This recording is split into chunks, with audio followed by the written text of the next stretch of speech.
Jackie, can you call the roll? Yes, Commissioner Scheer. Here. Commissioner Schroeder. Here. Commissioner Koch. Here. Commissioner Carpenter. Here. Commissioner Kilburg. Here. Commissioner Chakowski. Here. Commissioner Potter. Here. Commissioner Flanagan. Here. Commissioner Forrest. Here. Chair Stone. Here, thank you. Next up on the agenda is approval of the meeting agenda. Are there any changes carried to the agenda or any planning commissioners that want to add anything to the agenda? Hearing none, I'd take a motion to approve the hearing agenda or the meeting agenda. So moved. And a second? Second. Any further discussion? All in favor signify by saying aye. Aye. Opposed, same sign. The meeting agenda is approved. Next up is approval of the consent agenda, which includes the minutes of the regular meeting of the Edina Planning Commission meeting of March 28, 2013. You have actually a revised version of the minutes on your desk this evening. Caught a couple of corrections. Are there any other changes to the minutes? Seeing none, I'd take a motion to approve the consent agenda. In a second. Any further discussion? All in favor say aye. Aye. Opposed? Same sign. The consent agenda is approved. Next up is community comment. This is the portion of the meeting where we invite people in attendance to come up and talk to us about any issue that is not on this evening's agenda. I'm pleased to see that we have such a good turnout at our meeting this evening. It looks like some people are earning credit for class. I see some familiar faces out there. You guys can sit up in the front row. It'd be okay. And actually, if you have something to say, this would be the nice time to come up and tell us. If they sit in the front row, do they get called on? You might get called on in the front row. Well, thank you for being here this evening. Seeing no volunteers for community comment, we'll move on to the next item on the agenda, which is public hearings. We have 3 public hearings this evening. The first up is a subdivision application by Frank Holdings, LLC, Spillane Montage, 3909 West 49.5 Street and 4936 France Avenue. Carrie, you're going to lead us through this? I will. Thank you. Thank you, Chair, members of the Commission. Before you is a subdivision request. It's located at the intersection of 49.5 Street and France. The Spillane Montage building is located right here.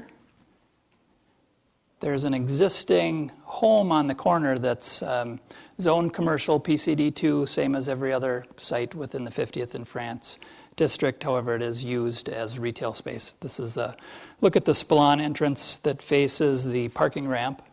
And then this is what was originally built as a home, but is used for retail. What the applicant is proposing to do, this is how the site sits today, outlined in red, all one parcel. It was originally platted with that small home piece located on the corner right here. Just a few years ago, when Spillane purchased this property, they combined it with the rest of their property. Just a simple form that's filled out in our assessing department. They are proposing to split it back into its original configuration as originally platted. For the purpose of potentially repurposing that site, they may sell it off. No specific plans at this time, so the building would remain. They're just simply proposing to restore that plat. So again, the request before the Planning Commission is a subdivision to restore that original plat. The site on the corner is just a little over 15,000 square feet in size, so it is relatively small. And again, no proposed changes to the site as it exists today. So with that, staff is recommending approval of that reestablishment of the original plat, subject to the findings in the staff report. I can stand for questions. Carrie, I assume that it is the area of the property is sufficient to meet our minimum lot area. Yeah, we don't have minimum standards in the commercial district, right? Any other questions for Mr. Teague?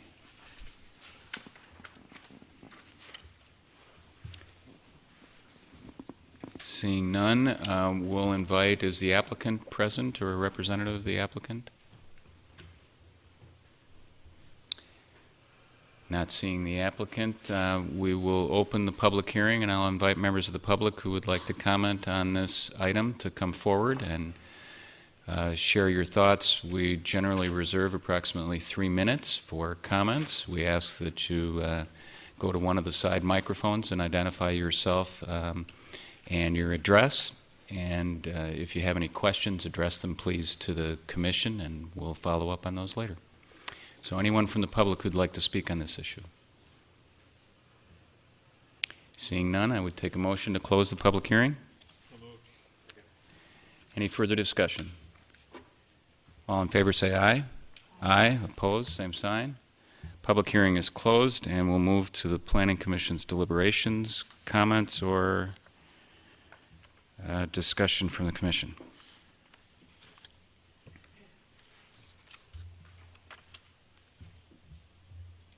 Commissioner Carpenter. Yeah, it sounds like we're basically restoring what used to be the case previously. I don't see any compelling reason to oppose it. It seems like a very supportable proposition. Commissioner Forrest. I move we recommend approval of the division. Based on the staff report, I assume? We have a motion and a second to approve the subdivision based on the findings and recommendations in the staff report. Further discussion? All in favor say aye. Aye. Aye. Oppose? The motion passes. Next up on the agenda is a variance being applied for by the City of Edina for 10-foot, I think it's a side yard setback at 7335 York Avenue. Carrie. Thank you, Chair, members of the Commission. This site is located, again, at the northeast corner of the city. It's the YMCA site, located here, and the Yorktown Park, located right here. Closer look at the site, as the Commission probably recalls, this is the existing fire station located here. This is the skate park, with the extension of the promenade that comes through here and extends into the city of Richfield. This area that's highlighted here, this was the staging area and temporary parking lot that was used by the YMCA during their construction of the addition to the YMCA. What the proposal before you is requested for a shared parking lot that would extend from the YMCA parking lot in this location here into the city property, as outlined right here. It would provide 29 additional parking stalls to that existing parking lot. It would be constructed, the YMCA would construct it, they would pay for the construction, and they've also agreed to maintain it in the future. The city attorney is in the process of drafting a construction and shared maintenance agreement between the city and the YMCA for ongoing improvements. Currently, the park itself does not provide any parking spaces, so users of the skate park, they're essentially using the YMCA lot. The variance that's requested, as the Commission knows, a 10-foot setback is required for a parking lot or a drive aisle when two properties have different zoning designations. So there's a 10-foot parking lot setback required for each site on the lot line. You may recall the YMCA site used to hold an R1 zoning classification, so both properties were zoned the same. When two properties are zoned the same, that setback is not required, and you could have a shared arrangement like that. However, with the improvements to the YMCA, we rezoned that site to planned office district, which allows the YMCA to exist on that site as a permitted use. So it's because of that zoning change that we need this the variance. The parking lot, I don't believe I mentioned, is to be used for the community gardens project that would be located just to the north in this area here. This community gardens project was reviewed by the Planning Commission, or the Parks Commission, and was approved by the City Council at their meeting last week. So the request before the Planning Commission again is a 10-foot side yard setback variance for those for the parking lot setback for the shared arrangement for the community garden project and the YMCA. So the primary issue is, are the proposed variances justified? And staff believes that they are. The practical difficulty in this case is the recent rezoning that was placed upon the site. Without that rezoning, no variance would even be needed for the site. The request is reasonable in that it benefits both the users of the garden park, and the YMCA. The YMCA would gain most use of it during the winter months, primarily January through the spring, when the community gardens aren't being used, and that's some of the busiest times for the YMCA. So there's definitely some benefits for both sides. So with that, staff is recommending approval subject to the findings and conditions that are outlined in your staff report. Thank you, Carrie. Questions for Mr. Teague? Commissioner Platter. Carrie, just two quick questions. How many, are they signing those for garden and park usage only, some of those stalls, or how is that working? You know, I'm not certain. Our planning director, Ann Catre, is here. She, I'm sure, would be able to answer that question. And then the other question is, the city still own the land, correct? Correct. Okay, they're just shared parking rights Right. or whatever. Okay. Correct. Thank you. Other questions? Commissioner Schroeder. Carrie, does the Y still meet its parking requirement, even though these parking spaces are not on their site? That's one thing we didn't check. They were slightly short on parking, and some variances were granted with that expansion based on the parking study that was done. Whether this brings them up to their required number, I'm not certain.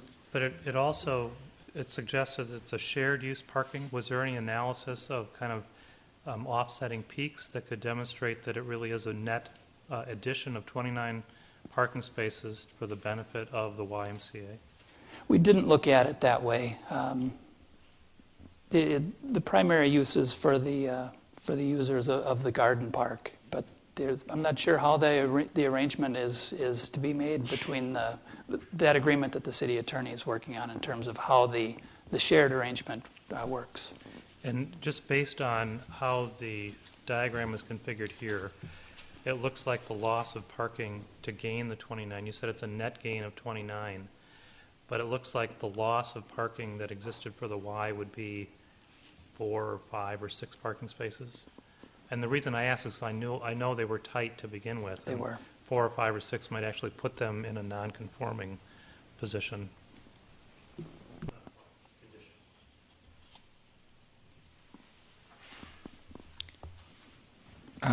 Carrie, one question on the setback requirement. Can you give us any insights into the policy rationale behind requiring a setback when there's two different zones? And does it apply just when one of them is a residential, or does it apply when there are two different commercial zones? It applies when there are two different commercial zones as well. Any ideas behind what the rationale for that is? I think the thought was to require a perimeter setback around an entire zoning district, and it would encourage this kind of shared parking arrangement between users when possible.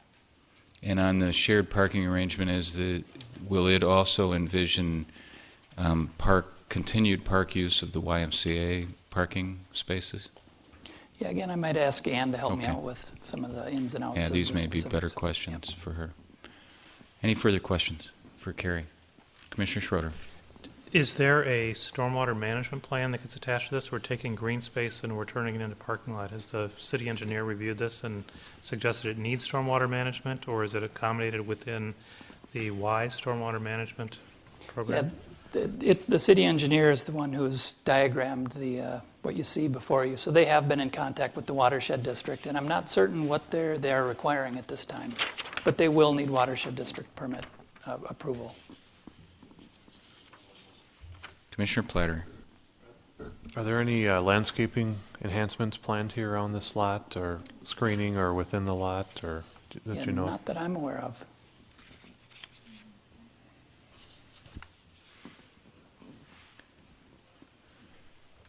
Seeing no further questions for Mr. Teague, I'd invite Ms. Catre to come up, and we've heard some of the questions, and maybe you can give us some further background. Welcome. Yes, thank you very much.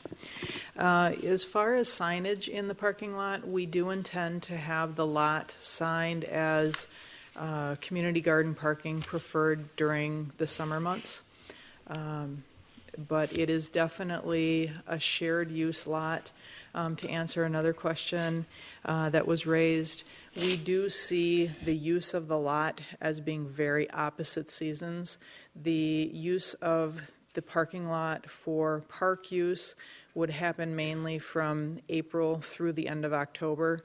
And as Carrie mentioned, the main Y busy season starts in December, January, and goes through March. So we feel that it's a very good trade-off and balance used for that parking lot.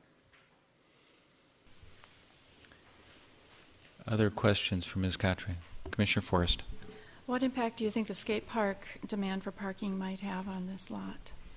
You know, I did ask the Y that question, and they have not seen any increased demand from the skate park. Most people that are using the skate park aren't driving, they're riding their bikes there, or they're getting dropped off. So there hasn't been an increase in use of that lot at all. Is there, is your understanding of the agreement with the Y that that the skate park and garden could also continue to use Y parking, or is the understanding that it'll be just a one-way kind of share? The Y is definitely open to shared use of their parking lot as well. To be honest, I don't see any scenarios. We hope to do some programming in association with our community garden, but I really don't see any scenarios that we would need overflow parking out of that lot to the Y. But yes, they're very open to sharing their lot with us if needed. Okay. Commissioner Potts?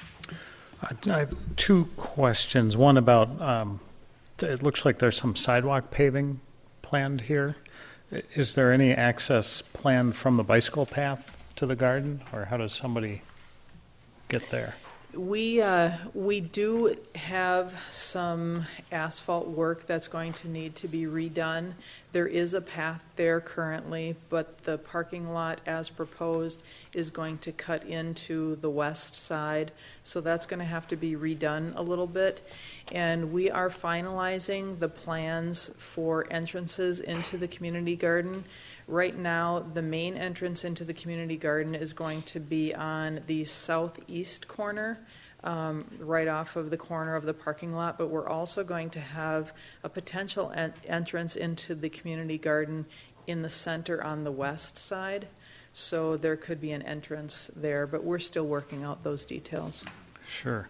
And then somebody asked about stormwater. Because I'm just looking at how close the parking lot is to the garden and curious about which way the water's being routed off of the new paved area. Thank you. I appreciate the question. Our engineering department is working on that with the watershed district right now. My understanding of the situation is that the water would drain over to what would be the northeast corner of that parking lot right now, but those grading details have not been finalized. As I mentioned, we're working very closely with the watershed district to make sure that we're adequately dealing with the stormwater runoff. I guess the northeast corner of the new lot. The northeast corner of the new lot.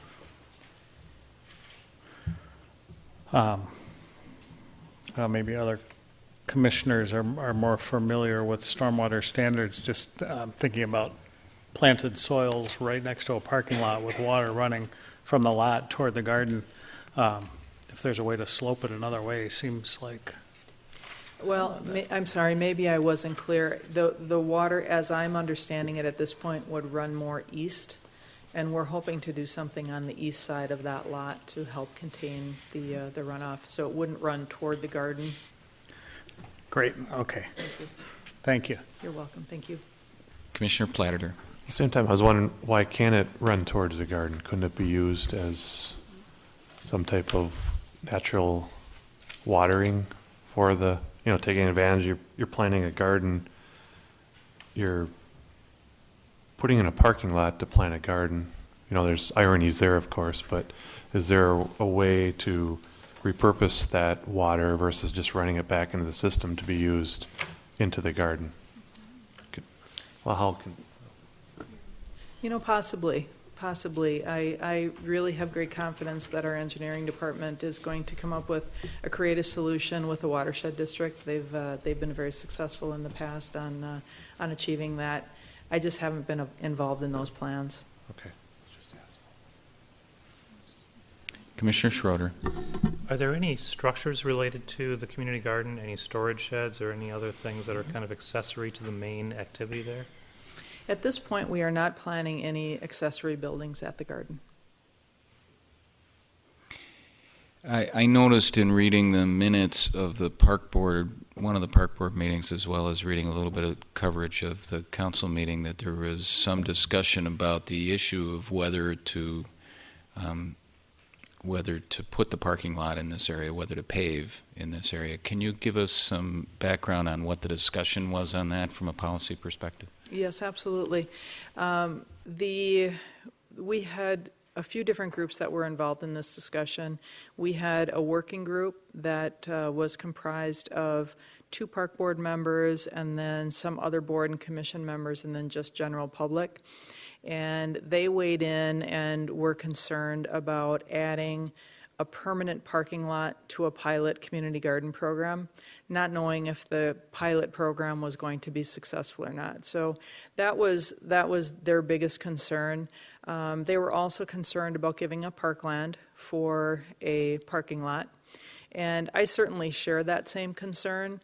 From my perspective, the Yorktown Park is a very underutilized park, in large part to the fact that there's no parking there. You know, there's no access to the park, there's no parking. So from my perspective, it's kind of a win-win for us. We're gaining a really great use of that park and a parking lot to help us with the programming there.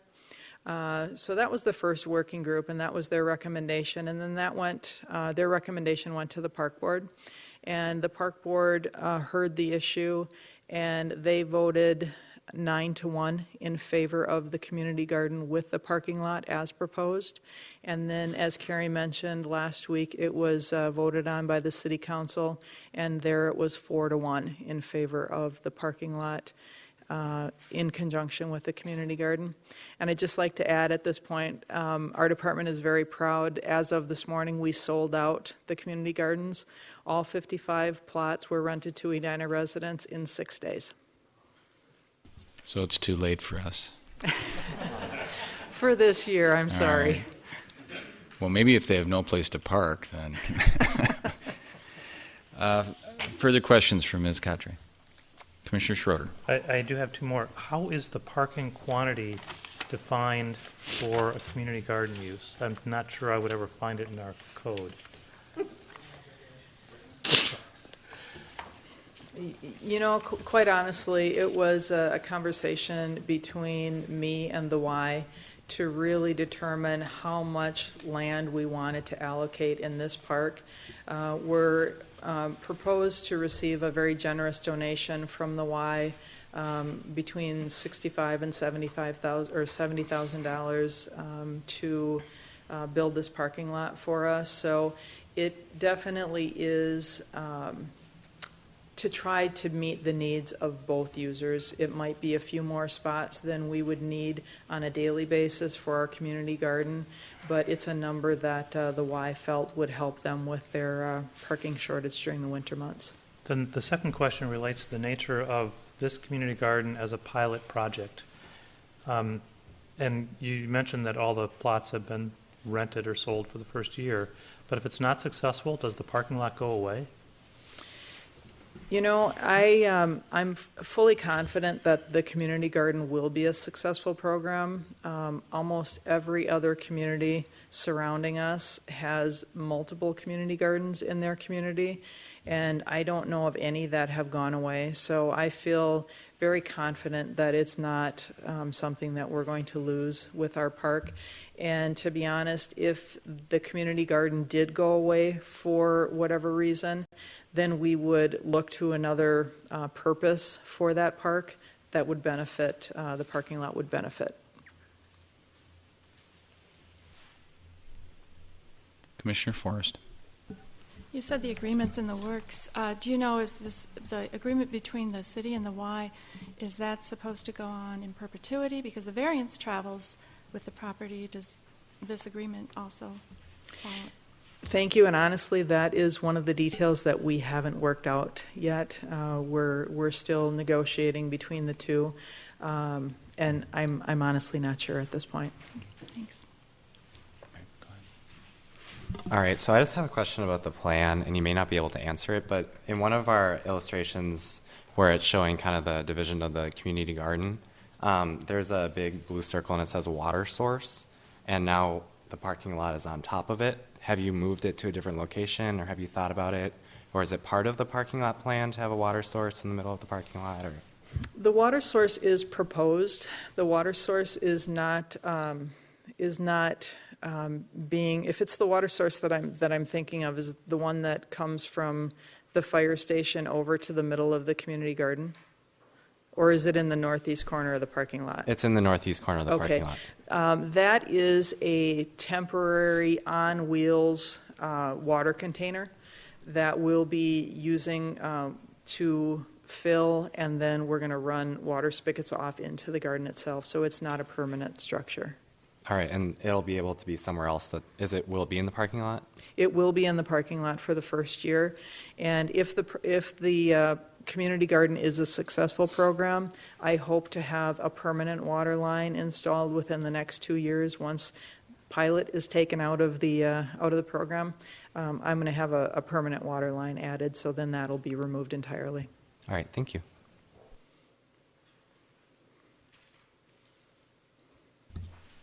Any further questions from Ms. Cotray?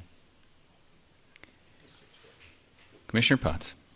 One more. I think I can't get the bicycle access off my mind here. Is there a bike rack nearby or a shared one? We intend to add 2 bike racks at the site. Excellent. Thank you.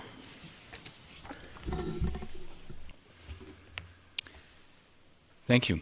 Thank you.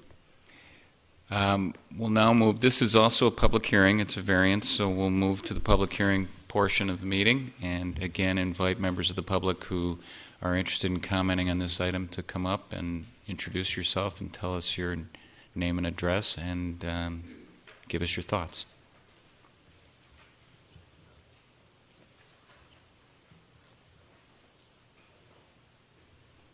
Can't go without somebody coming up, Janie. Hello, Janie Weston, 6136 Brookview Avenue. Welcome, I'm so Janie. glad this is going to be happening, this garden. I would like to see another one be put in at the south end of Pamela Park, because I think that's also an ideal location. Parkland that's wide open, only one tree in the middle of it, and it's got parking by there and be a great spot. I have some suggestions for Ann. Your water tank that's mobile, I would highly advise it be painted white or be a white one. Otherwise, if it's black, that water coming out of there is going to kill your plants. It'll be too hot. Fencing is 4 foot. If there are deer in the area, they hop right over. They'll eat everybody's garden produce.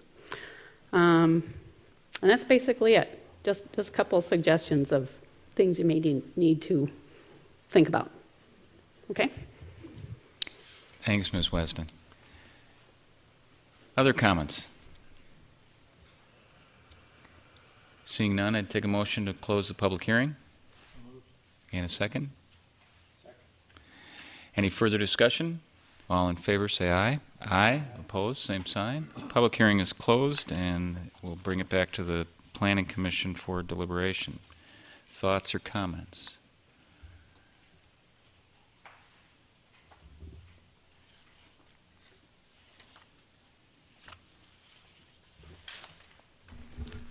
Commissioner Carpenter. I'll kick it off.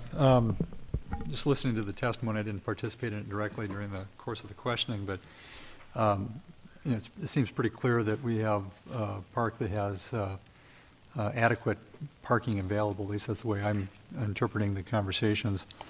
There'll be sufficient parking there. Looks like, quite frankly, I think that the amenities that will be there in terms of parking access, successful predictions with respect to how the garden is going to unfold. It sounds like all those are positive indicators.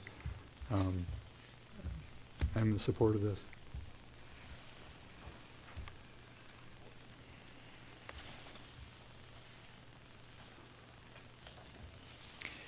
One of the questions I talked with Ms. Catre a little bit about, just the whole business of whether a parking lot's appropriate here or not, and I think Commissioner Platter noted the irony of paving paradise to put up a parking lot. And I think that was the nature of the discussion that was happening from a policy perspective. Mm-hmm. But it seems to me that our parks have parking lots, and we, by necessity, have to have some place when people arrive at the parks in some way other than biking or walking, that they have a place to stay. So I'd be interested in any thoughts on that. Commissioner Platter. Well, just one thing, they talked about the YMCA having the winter demand. Well, in theory, they're open right now for summer demand for that park. That's just my 2 cents. And it just seems like really at the end of the day, a way to get more parking for the Y, which is good or bad, I don't know, but versus actually supporting the park.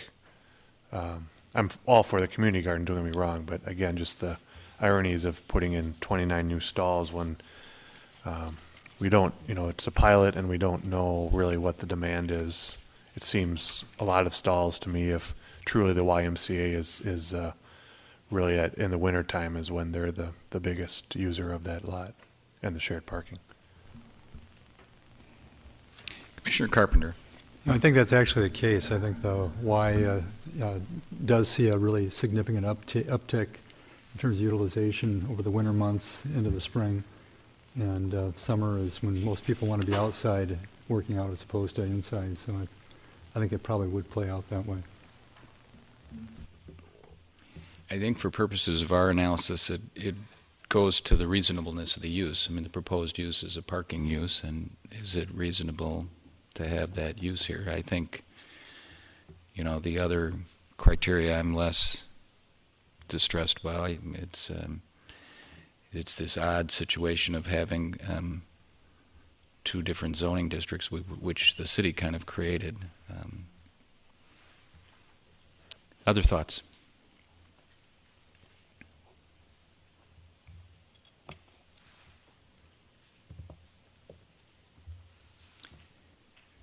I'd entertain a motion if someone has one. Commissioner Carpenter. I will move to approve, subject to the conditions in the staff report. There's been a motion and a second. Further discussion. Commissioner Schroeder. The approval of the variance is subject to 2 conditions outlined in the staff report, but it doesn't note approval of a plan for stormwater management. Right now, there is no demonstration of stormwater management. It would have to be approved by the watershed district. I think we should add a 3rd condition that notes approval of a plan for managing stormwater by the watershed district. Is that amendment acceptable to the mover and to the seconder? Can you clarify again? Go through that again. We're adding hardcover into park. We're required to have, every developer is required to have some solution for managing stormwater. Mm-hmm. It hasn't been demonstrated in this. It will be something that's brought to the watershed district for approval. So our approval will be contingent on an approved stormwater management plan being brought to the a stormwater management plan being approved by the watershed district. Okay, by the watershed. Okay, Right. I'm fine with that. I am as well. Further discussion or comment on the motion?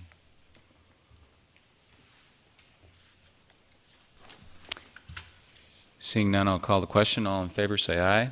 Aye. Opposed, same sign. Motion passes. Thank you, Ms. Cotter. Next up is conditional use permit for Kirk and Amy Adalan at 4924 East Sunny Slope Road. Hope I didn't butcher your names. Carrie. Thank you, Chair. Members of the Commission. This property is located just east of City Hall on Sunny Slope Road East. You might note that this lot is unique in that it has a through lot. It has access to two public streets, Hilltop Road, this location here, and Sunny Slope. The applicant is proposing to tear down the existing home that you see on the screen. It does gain its access off of Sunny Slope Road. The site is unique in that it, in addition to having two frontages on two different streets, there's quite a slope difference, grade change from Sunny Slope up to the top on Hilltop Lane. So the applicant is proposing to tear this existing house down and construct a new single-family home. They would like to take their access off of Hilltop Road up on the top, Hilltop Lane. So this is a rendering of what the home would look like. This is from the front on Hilltop, and this would be the rear of the home that would face Sunny Slope. So again, here's a rendering on Hilltop Lane. Here's where the road comes in. This would be the new home in relation to the existing homes on the block. And then this is Sunny Slope Road with the back of the home located here. The existing driveway would be removed from the site. So the request before the Planning Commission is a conditional use permit with a variance to that conditional use permit standard regarding the first floor of a new home may not exceed the first floor of an existing home by more than 1 foot unless there are certain conditions that cause it to rise in terms of, is there a water issue, underground water issue. In this case, there isn't, and they're proposing to raise the new home 11.5 feet above the existing floor of the existing first floor of the existing home. So it's a conditional use permit with a variance. Again, here's a look at the new home as it lays out on the site. This would be the driveway that would be removed, and the new driveway coming in off of Hilltop.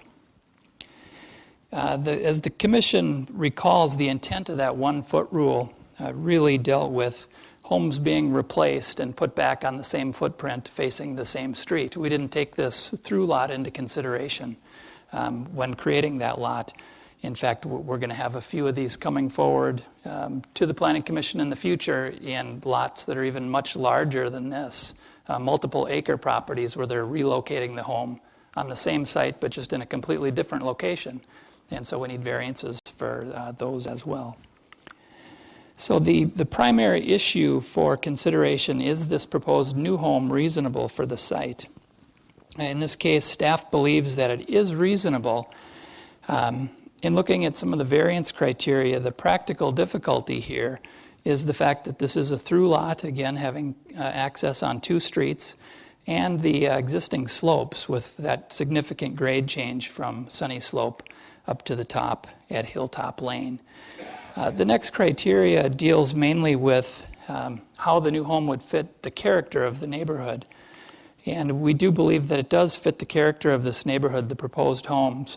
While it is a large home, a lot of the homes in this area are large as well. Also, the lots in this area are quite large in size, half acre or greater for most of the lots. The applicant has provided a series of pictures that shows the existing homes in the neighborhood. And again, these were provided in your packet, so we'll just take a look at them. The first homes that we see are the homes adjacent to the existing site. And then as we move through, there'll be the homes across the street. So this is the existing home to the south. So the new lot would be located on the other side of these trees. You'll note in all these pictures, there's quite a lot of trees in between the two homes. A lot of these pictures, you can't even see the home adjacent to it. This is the home to the north. So again, the home would be to the left as we look at it. In going back So the first home we see would be located over here, and the other home on the other side of these trees. So again, the homes to the south and north. Now this is a view up on Hilltop Lane. This is that little rambler that we saw in the earlier slide that's located just to the south. And this is a new home that was recently built. Again, it does sit much higher than the homes to the left here on the screen. Moving further down Hilltop, further away from the site. This is a home that's directly across the street on Sunny Slope. Again, a very large lot. This one is over an acre in size and does sit up high. This is moving to the north down Sunny Slope. So you see a lot of these homes, large in size, again, on very large lots. So with that, staff does feel that the proposal does fit the character of this neighborhood. So with that, staff is recommending approval, subject to the findings and conditions that are outlined in your staff report. Thank you, Carrie. Questions for Mr. Teague? So we have the conditional use permit criteria to apply, but then we also have a variance and its criteria to apply on top of that. Correct. So this will be a recommendation. This will go to the city council as any conditional use permit would. And so on the conditional use permit, that is required if you're going to go more than 1 foot above. Correct. And then we have a set of factors that we consider to decide whether to grant that, and clearly they don't meet any of those. Correct. And so what we're really looking at is whether to grant a variance from those factors or requirements that you need to have to go more than 1 foot above. Correct.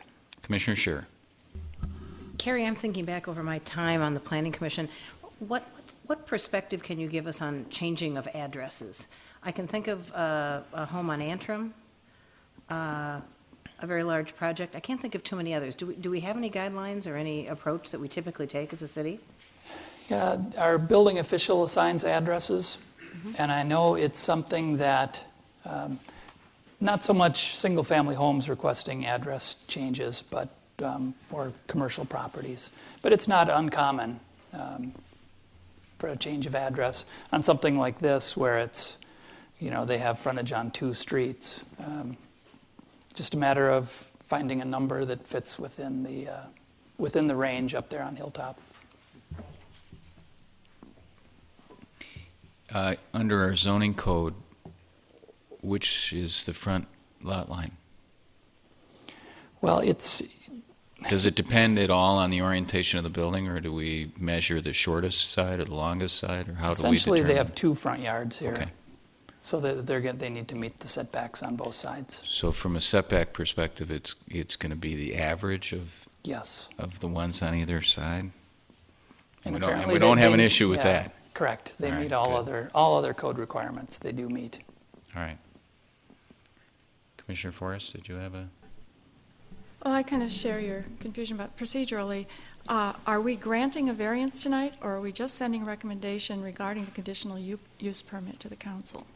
You're sending a recommendation on the conditional use permit and the variance. So once the variance is granted, the variance is granted. Is that correct? It's kind of a mishmash, and even the findings here kind of mesh together. So I just was wondering, is anything we do tonight final, or is it just a recommendation? Nothing is final. It's a recommendation. Yeah, including this is the a variance attached to another Okay. application. Thank you. Any other questions for Mr. Teague? Seeing none, I'd invite the applicant to come forward, the applicant and their representative or their representative. Come on up and introduce yourselves and tell us about your project. I'd like to introduce myself and my wife, Amy Adallen. We live currently at 7630 South Bay Drive in Bloomington, Minnesota. We do have some history here. Both Amy and I grew up in Edina. She lived on the wrong side of the tracks on the west side. I was on the east side. I went to Wooddale, Concord, Southview, and Edina. Amy went to Highlands, Valley View in Edina. I actually grew up at 4924 Dale Drive, which is on the other side of Sunny Slope, two houses across. We moved back to the Twin Cities about 9 years ago, and we've had a long-term goal of moving back and hopefully living in Edina, but also we have a very close relationship with a Sunny Slope neighbor. My parents have lived there for 30 years, just recently sold their property. My wife will talk a little bit about our preparations and things that we've done in terms of trying to reach out to the community in that Sunny Slope neighborhood, because we feel strongly about that too. But we do have a long-term goal of moving back and being part of the community. Yeah, I think a big part of this is we feel very strongly about Sunny Slope as the neighborhood, which is why the house that we tried to put together with our builder and with the architect would fit into the neighborhood from both a look and a placement perspective. And you can see from in the packet that we also really wanted to reach out to the neighbors and make sure they knew what we were doing and have their support. And all of the direct neighbors, we have either had verbal approval or written approval from, which I actually just spoke with the marshals who are that house that's just north of us this morning. And they, again, wanted to say, they voiced their approval. I do know that we did have a comment from a representative from someone across the street that just happened, right here. They approve of the project, but their concern is that they want to make sure that the backyard doesn't just open up with no kind of shrubbery or height, and we completely agree with them.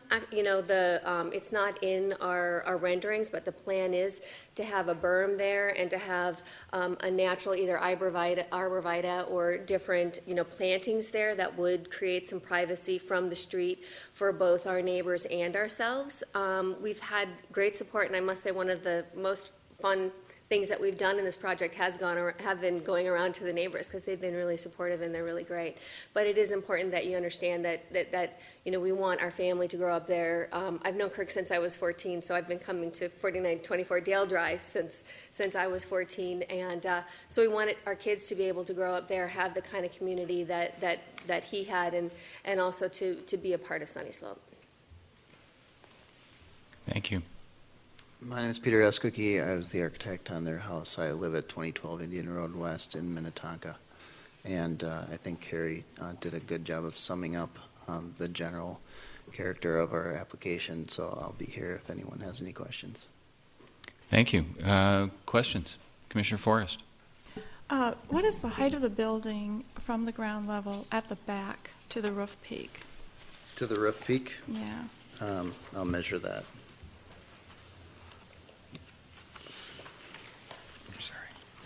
And the reason I ask is because there's a max generally of 40 feet, and I'm just wondering if it looks like it falls right around that range, but I'm just wondering what it actually is. Sure, I'll tell you. Not including the spires. Right, and we did work with the city to adjust the building height, and that was something that I'll have to look at the definition of grade. But the definition of grade, depending on where you measure, would be somewhere between, if it was average grade. Right. So that would be somewhere around 43 feet. And we did, this does meet the building height as defined by the city. No, I understand that. I'm just thinking impact from the Sunny Slope side. Sure. How tall is the building? So that's what I was asking. Sure. Thank you. So I'm sorry, you said it does or it does not meet the height? As far as we know, this building does meet the definition that's in the city zoning code. So on that question, Carrie, we were talking about the two front yards. We do height from the average of the front of the building? The building front line. Okay. So that was taken on the hilltop side. Right. So that view that you see from Sunny Slope, that will be taller than 40 feet. Okay, but that's not the place where we measure the height. Correct. All right. Other questions or comments?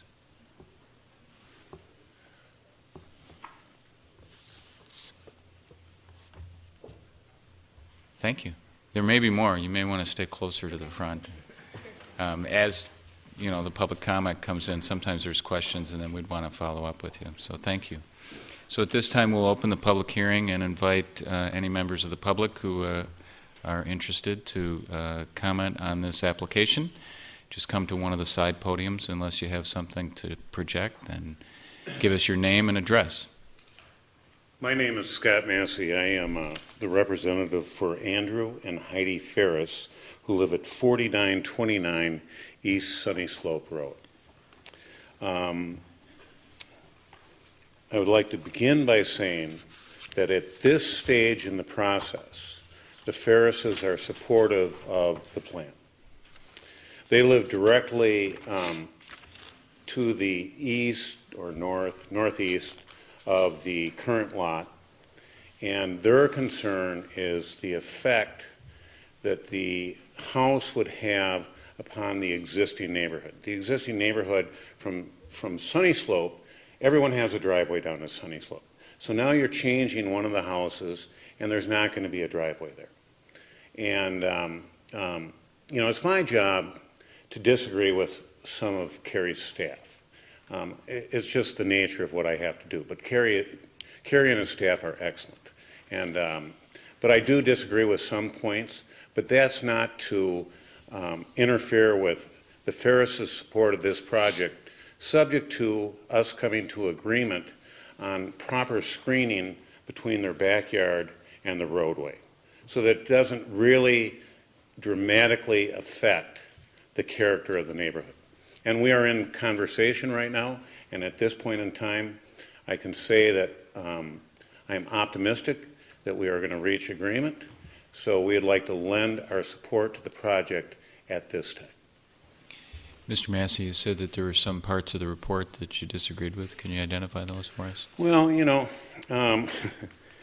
the criteria, it's arguable.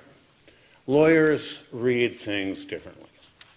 And careful. I spend my life doing this. And the fourth criteria, for instance, on the additional conditions. The fourth criteria is an increase in first floor elevation will only be permitted if the new structure or addition fits the character of the neighborhood in height, mass, and scale. So we've seen a number of pictures. I've lived in Edina a long time. I don't live there anymore, and my kids grew up here, and I've been in that neighborhood when I was a little kid, usually just causing trouble, by the way. But I drove through the neighborhood tonight, and I'm not necessarily convinced that it fits the character of the neighborhood. But we all know what's going on in Edina. The character of the neighborhoods are changing, and I am not opposed to it, but of course it depends on who's paying me. And I think Edina's doing a good job in monitoring this situation and being proactive. And I think that it's debatable, though, whether or not it changes the character of the neighborhood, because you're changing a driveway and you're changing a street. And that's the nature of the concern that you expressed on behalf of your clients. Right, and we're okay with it as long as it kind of melds in. As long as there's steps taken to kind of address that potential issue. Okay. That's, and I don't want to go through the other points. It's, okay.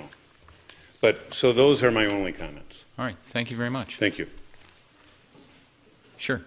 Mr. Massey? Yeah, I just had a question for you. I also was concerned about the change of perspective from Sunny Slope, because all of a sudden you don't have a house facing that street and that big, there's a gap. But my gut told me that I'd want to make sure that they didn't have a drive going in if they chose to orient it the other way. Do you feel similarly? What do you mean? So they wouldn't have two drives? Right, exactly. Right, definitely not. Okay. And so really what you want to do is kind of make that a non-lot from the Sunny Slope East perspective, I think. And that's kind of what the Ferrises are thinking, and I think that it would be best for the whole neighborhood as well. Thank you, Mr. Massey.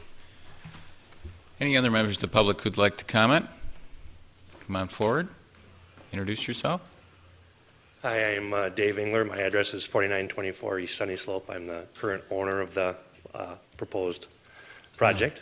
Welcome, Dave. And thank you. And lifelong Edina resident, and I've owned this particular property for 14 years, or will be 14 years in June. And have very excited about the opportunity here for the change in the lot. The current structure is challenging, and it is something that we have had on the market in the past, and it's currently configured as a 2-bedroom. And the way that it sits on the lot is a challenge to do a remodel. There's really no way to do a family room addition or even extra bedrooms. It just is a unique structure, and it's uniquely sited. And I was definitely interested to see what plans the Adalans had when we were discussing the terms of a sale, and was very impressed with the thoughtful nature of the proposal. And it really does maximize the use of the lot as far as the views and the general purpose of it. Right now, given the way the house is situated, the front driveway cuts the usable yard in half with asphalt at this point, and the house is set back far enough that it really does disrupt the ability to use the lot. There's no true backyard. There's a usable front yard and a somewhat usable side yard. And if you started from scratch back in 1946, 47, when the house was built, you could have just as easily had that been on the cul-de-sac of Hilltop and had the frontage there, and it would have been a nice little quiet front door type of a situation. For whatever reason, they chose to orient the house to the Sunny Slope side. So it certainly is unique to change an address from Sunny Slope to Hilltop to raise that first level floor the 12 feet. But if you look at the current situation and what is very likely to happen to the lot down the road, it's very much a lot that's going to be redeveloped. And I think this particular solution that's being proposed is very thoughtful and has a very good look from both sides. Now, it does beg the question of what happens to the streetscape from Sunny Slope. With the lack of a driveway and the landscaping that's being proposed, I think it's actually a very much an enhancement over what's there now. And what could be done, even with the existing structure on a remodel, would not be as elegant as what's being proposed. So I'm strongly in favor of it, and I think it would be an enhancement to the lot. Thank you, Mr. Engler. Thank you. No questions.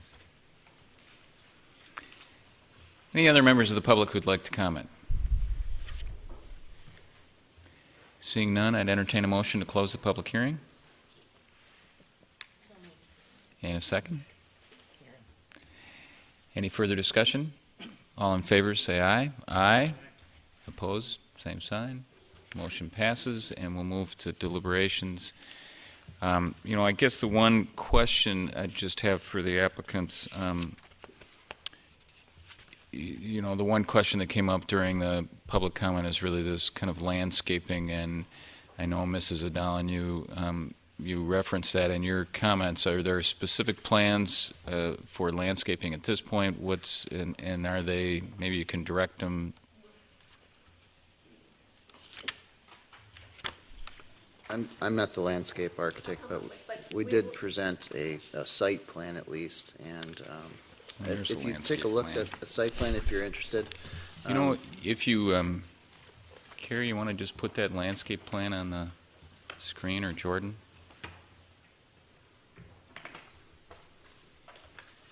Is this your?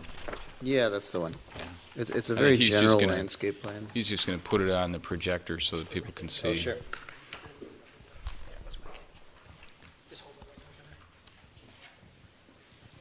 So if you look at the Sunny Slope side here, these contours are 2-foot intervals, and there's actually 27 feet of rise between Sunny Slope and Hilltop. And right away after the property line here, it rises actually 12 feet from the street. So one thing I think that maybe is, not really seen in these perspectives that we prepared is that this of course is covered in snow most of the year here, including April, and has going to have 12 feet of this right away off the street is going to be snow or grass. And what they're proposing to do is plant this area with shrubs, which at a 12-foot rise, shrubs don't do as much as the rise itself. So I know that they want to plant shrubs anyway, but we haven't prepared what type, species, size, etc. at this time. Our plan was always to kind of create what would be sort of a natural fence. A fence in and of itself seems sort of, obtrusive and either, leaving out or blocking in. So it was always a plan to have, I think the most similar thing I can think of is the house that just sold that is across the street that's on that big hill. If you notice they have a little bit of a ledge there, and then they have those arborvitae. They're just tall, like 12-foot kind of the big long shrubs. So it would sort of create a natural fence without, because there are so many trees around there. I mean, the lots, I don't know if you've seen them, but they're, the ones, you can't hardly see either of the other houses from this lot because there is so much tree line in between them. So I think the thought is to try and make the backyard a little bit more private, but also, make it look attractive in a natural perspective from the street, and appreciate that there is still frontage on Sunny Slope. So in terms of the landscape plan, I noticed the plan that we've got on the screen, and maybe some of my fellow commissioners can help me out on this, but it doesn't, it looks like it's kind of showing the house as a site plan, not... Yeah, this is very general. It basically not really, just says it doesn't really identify garden, the specific patio, landscape. front drive, exactly. It doesn't specify exact plantings. We didn't have a landscape architect hired yet. Okay. I'm just trying to understand right. the place we're at in the process. Yep. Because I think it's not unreasonable to think that when you get to the council, they're going to want to ask about the same, kind of questions, and so where you're at in the landscape plan is going to be something We we're can going to have certainly to flesh react that to. out and address that at that time. But I do think we actually agree with, the gentleman who spoke and the neighbors that we are on the same page with what we're looking to do from a general perspective, and we could show more specifically going forward. Other questions or comments? Commissioner Forrest.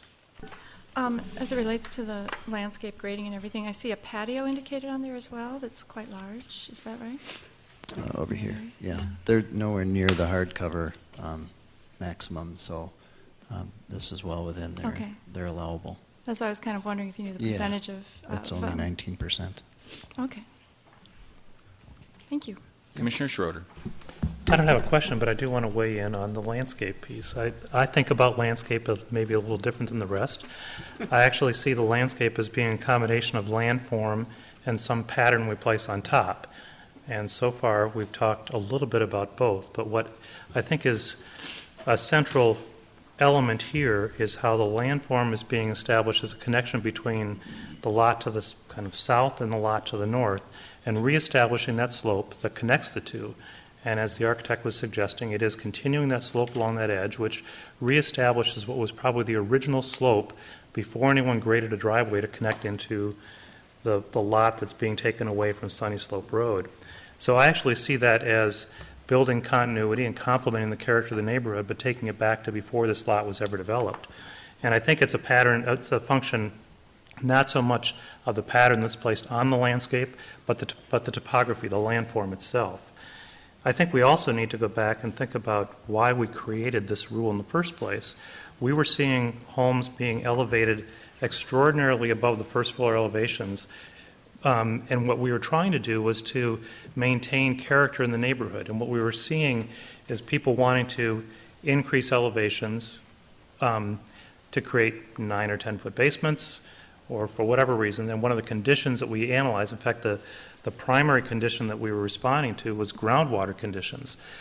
I don't think when we went through this exercise we anticipated a double frontage lot and that somebody might be taking what amounts to a tuck under and turning it around onto another street.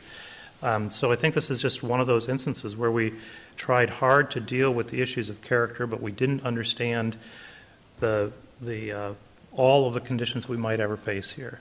I think this is a reasonable solution, and I think when we look at the impacts to Sunny Slope, it's actually, if we can get back to what the original patterns of the landscape, the broad landscape were, I think this is a compliment to the neighborhood.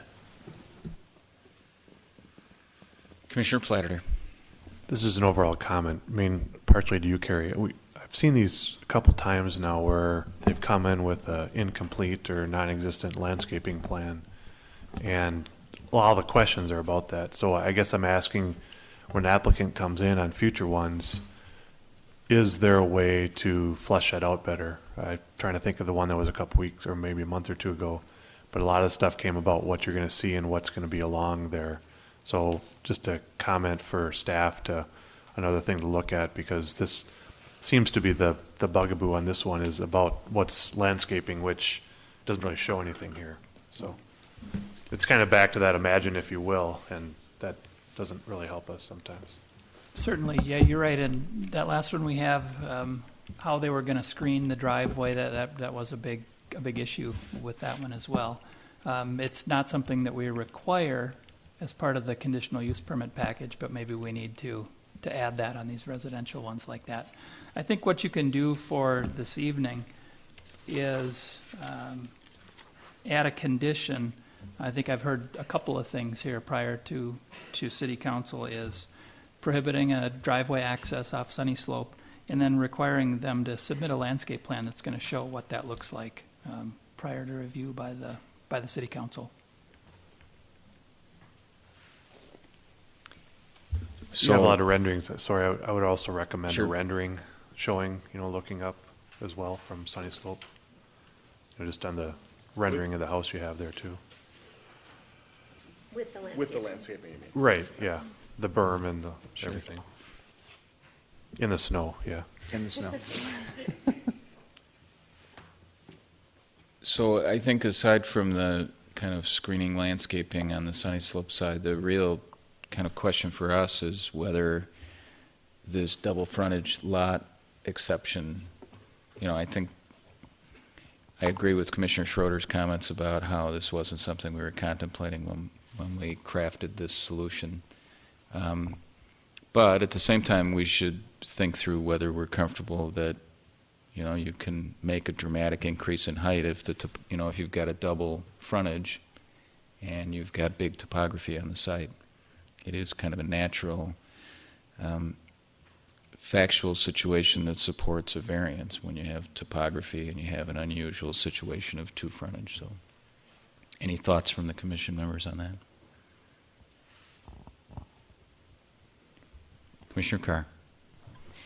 I would support recommending this to the City Council, subject to the conditions that Carrie outlined. Can I call that a motion? Yes. Is there a second? There's been a motion and a second. Commissioner Scheer. I would think I assume that Commissioner Carr means by subject to the conditions that Carrie outlined, not only those in the report, but the preparation of the landscaping plan. Yes. And the driveway on Sunny Slope. Okay. Yeah. Right. So it would be adding an elevation plan, a landscape plan, and the driveway illumination on the Sunny Slope side. To the findings and conditions that are in the staff report. Correct. We get that about right? All right. Further discussion on that motion? Seeing none, all in favor say aye. Aye. Opposed? All right, so this is a recommendation to the City Council. You'll want to keep in touch with City staff as to when it will come on to the City Council's agenda, and thank you for being here tonight. Thank you. Okay, that concludes our public hearings for the evening, and we move then to reports and recommendations and into a discussion of our zoning ordinance amendment for residential redevelopment. As some folks are probably aware, we have been working for several months on a variety of issues related to residential redevelopment, and on March 5th met with the City Council in a work session to discuss the direction on that issue after Commissioners Potts and Platter and Forrest led a committee that studied this from really November through January, February.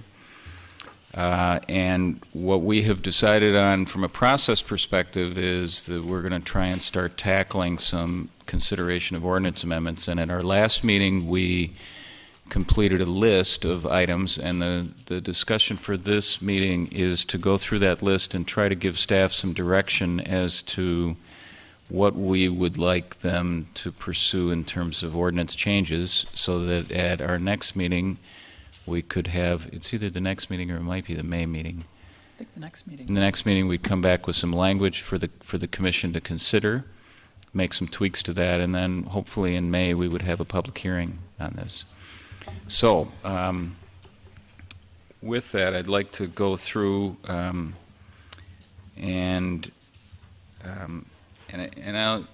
I noticed there are a number of members of the public here, some folks who have been interested, and I've seen at previous events. We're not going to do a public hearing tonight. There will be another opportunity in the future to weigh in on these items, and I know some of you have weighed in already at some of the public events we've had. And the reason for that is really just that we've got a lot of volume to get through, and I want to give staff some direction. And we're glad that you're here to kind of soak this up, and we hope that you'll come back when we do the public hearing portion to give us your thoughts as we move forward. So with that, I think we should just take them in sequence. And I'd like to have a little more relaxed approach here.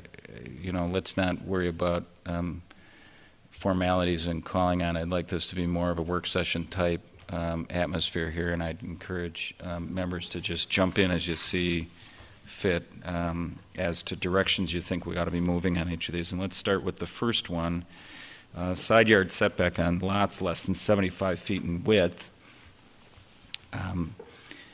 Consider requiring sidewall mass breakup, increase setbacks slightly for lots that have staggered condition.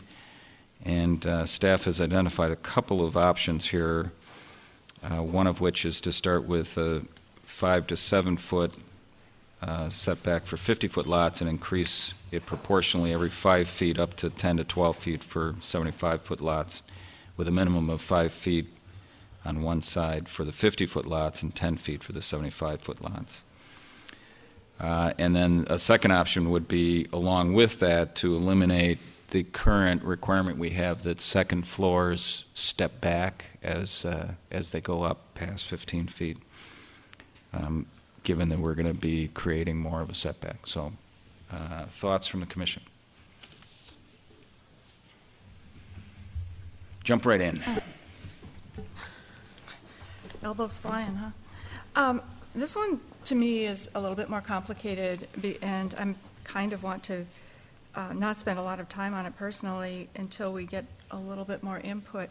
I really feel that the idea of breaking up the sidewall is a very good idea, and I know there are other ordinances around that are similar, so if we could see any copy related to those, that would be great, some suggested language. If that's something that the Planning Commission wishes to consider. As far as the numbers go, I think there's some flexibility. I mean, these numbers are kind of examples that can be used, but I'm concerned about what about less than 50-foot lots? There's more than a handful of 40-foot lots in this town, and how is this going to impact on those lots if we put hard, fast numbers on them? So and more of those lots are being, there's tear downs occurring as well. So, Carrie, what's the setback for a less than 50-foot lot? Is it just 5 keep feet. it 5 and 5 the whole way? Correct. Okay.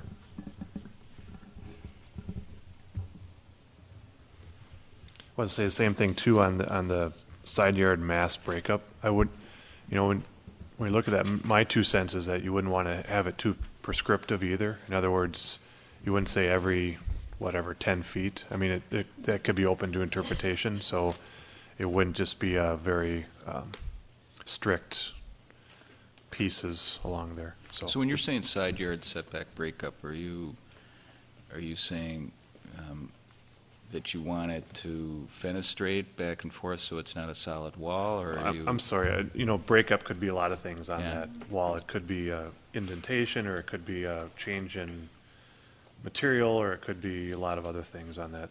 So I think what we're all looking for is it's not necessarily one big blank slate wall going back. Okay. So I think we went to something in Wayzata a few years back, and they mentioned that they had that in their code, but I couldn't find it when I looked for it, that a wall, a side wall that's longer than, I don't know what the number was, maybe 40 feet or whatever, had to have a change in the plane, or however you want to describe it, that of X number of feet. I think it was 4 feet or 2 feet. I think it was 4 maybe, but that there had to be a break in that somewhere. Which I think, especially as you get onto smaller lots, whatever can be done to not be looking at a big blank wall is a good idea. The details as far as how many feet, whatever, or what would constitute a break in that plane, I don't know, but it'd be nice to see what is out there.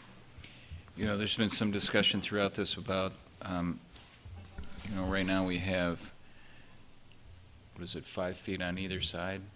And so the idea would be you increase to 14 feet, for instance, but you allow them to move it along. You just have to have a minimum of 5 feet on one side. So you could have 7 and 7, you could have 9 and 5, 8 and 6, however you wanted to configure it.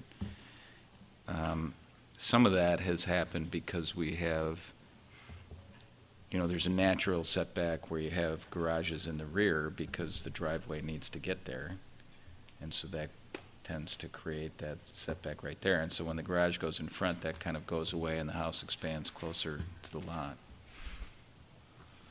Just on the setback thing, personally, I'm not in favor of the 14-yard total. I think that is going to push a too narrow of a house back on the lot. But having said that, I'm wondering, Carrie, if you could create a couple of tables based upon that, kind of map that out and see where whatever, between 50 and 60, it's this, or however you break that up. I mean, I think it might be best to look in a tabular form to see what those setbacks actually end up being in both of those cases. In the examples that are In the examples that are given, kind of map it out and see where it leads. I am in favor of an offset, though, myself, to, so you just don't have bookend 5s and 5s all over the place. I agree with that.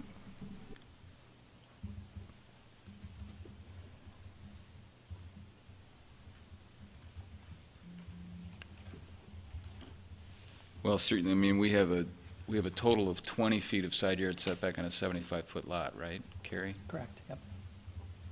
So does that work out to roughly, I mean, at 50 feet is 10 about the same percentage? It's probably a little less. Probably a little less.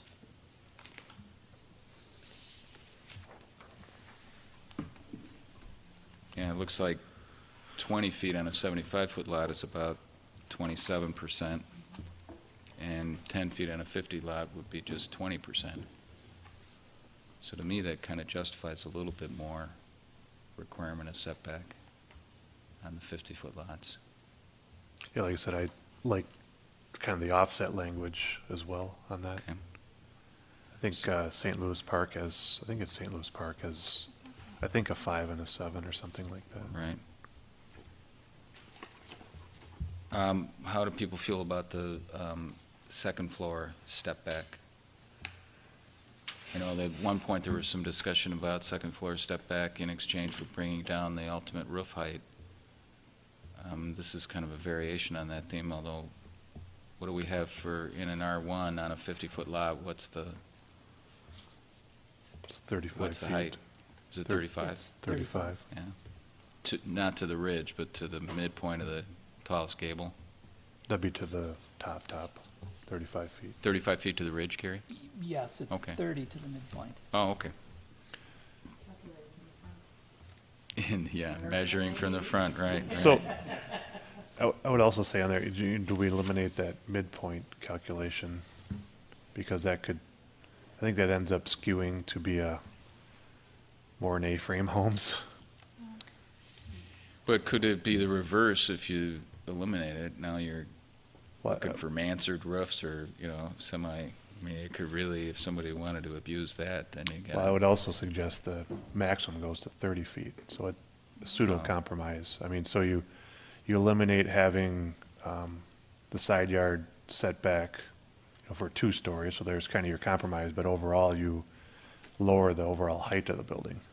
So it would tend not to look as massive, although I would argue you would get as much space, usable space in the building as you would, and there's a lot of great 28-foot homes out, new homes that I've seen around out there right now. Okay. And the couple I've seen that I think are 35, they're hard to fit on they don't seem like they fit on a 50-foot lot. And, oh, go ahead. Go I'm ahead. sorry. Oh, I was going to say, when you deal with the historic overlay district, which Claudia is most recently familiar with, but there you are comparing to the houses on either side. I mean, one of the reasons we're concerned about height is the impact on the existing homes. And if you have a bunch of, I'm not saying we need to, limit things to all 1.5-story or 1-story homes if there's a rebuild, but there was, because it's primarily 2-story homes in that neighborhood and it's an historic district, there they do compare it to the houses on either side, and it can't be more than 10% higher than, I don't know if it's the average or the tallest, I can't remember, house on either side. But I think overall our goal is just to keep things from becoming extremely overpowering for the people, the other property owners, the adjacent property owners. One of the big deals about the reason we're discussing all of this is people feel impinged upon. So how can we allow design freedom to the most part and yet, protect other people's rights in their own property too, whether it's air, sunshine, privacy, and things like that. So there's got to be, it's compromise no matter which way you look at it, but I agree that I think there's going to be more flexibility as far as design as well if we did a maximum ridge height. So when we're talking about height, are you envisioning a sliding scale as you go from 75 feet down, or are you envisioning that you make it 30, where do we come up with our markers? It seems like that on smaller lots you need to Right, be but aware of that. So but you can, I then you like the have 30-foot limit on things under 75 feet. My thought was we were kind of breaking the line between in theory, a lot under 75 foot is allowed, right? But we know there's a ton Right. out there. So that seemed to be the break for everything else for the most part. less than 75. So less than 75, it can kind of, right or wrong, continue at that break line. Okay. So I don't, Other thoughts on that? And I think the other part of that height measurement that we haven't talked about is 2.5 stories. I think, Karen, if that's right, it's the lesser of 35 feet to the midpoint or 2.5 stories. We're trying to avoid somebody cramming in a 3-story house on a skinny lot in particular. So I just want to make sure we keep that in mind as well. so you'd also say a 2.5-story limit? Yes, I think we should keep that language in. And then I think the other thing to think about, as far as where we measure from, I wonder if we should just look at the first floor elevation. and do Well, our we're going to height get to from build, there. we have kind of crawled into building height here. It is number 4 Yeah. on our list as well. Yeah, I think we have the average of the front, where the building emerges from the ground on the front yard, the front of the building. And we've had some pretty dramatic situations where you've got a drop off, and then the back of the building can be very, very tall. I think Like the one we there's- just saw. Yeah, though it basically encourages big retaining walls so that you're raising up your average grade to let you go Yeah. higher. And I'd like to find some way around that. Not encouraging that sort of dramatic grading just to get the height you want. Now, part of that gets into other things on our list, like maintaining access front to back is one measure to manage retaining walls. That's one of the easy ones. Yeah. Right. So I don't hear much appetite for the elimination of that second floor step back. Is that, am I interpreting the silence correctly there? So we have this, right now, when you go above 15 feet, then you have to step back, what does it carry, 6 inches for every foot, or? Yep, 6 inches for every foot above 15 feet. Right. So if you go up another 16 feet, you got to step your house in 8 feet more. And if we're going to bring the height down and we're going to create bigger setbacks, does it make sense to get rid of that? I mean, because it has dictated certain types of design that if you're... Seems the A-frame design is the... Right, if you're shrinking the that's what ends envelope, up happening. then wouldn't you want to give something back there to... Does that make sense? Right, you could, right. And so long as those issues are coupled, I think you don't Right. want to. So if they're coupled, there's... Right, those are going to have to go together. Yeah. Yeah. Because if you're shrinking the envelope, it seems to make sense to give something back. Yeah, and in Right. theory, you're keeping the same square footage within that footprint Right. then, or usable area. Okay. Versus building attic space. So And I think hear- wherever we can, provide some incentives as well, maybe not inch per foot and all of that, but it is a give and take thing, and people, I like the idea of tying in, when it's appropriate, an incentive, say, like some towns do for, if they have an open front porch, they get, and they have FARs, they may get a break on the FAR and things like that. Because usually, I mean, anytime you change one thing, it affects something else, and if it's reasonable, it's nice to be able to provide something back as well.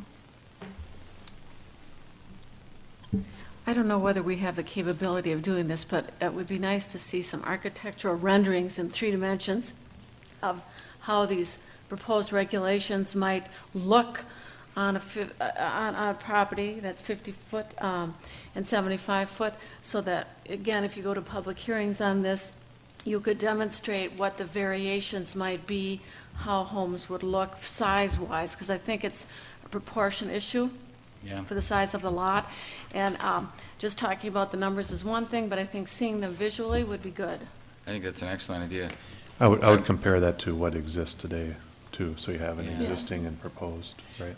I was smiling because Commissioner Potts and I had a conversation a couple of weeks ago with Carrie about a program called SketchUp that allows you to kind of do some of that. So maybe we can figure out a way to penetrate the city's IT defenses and use that.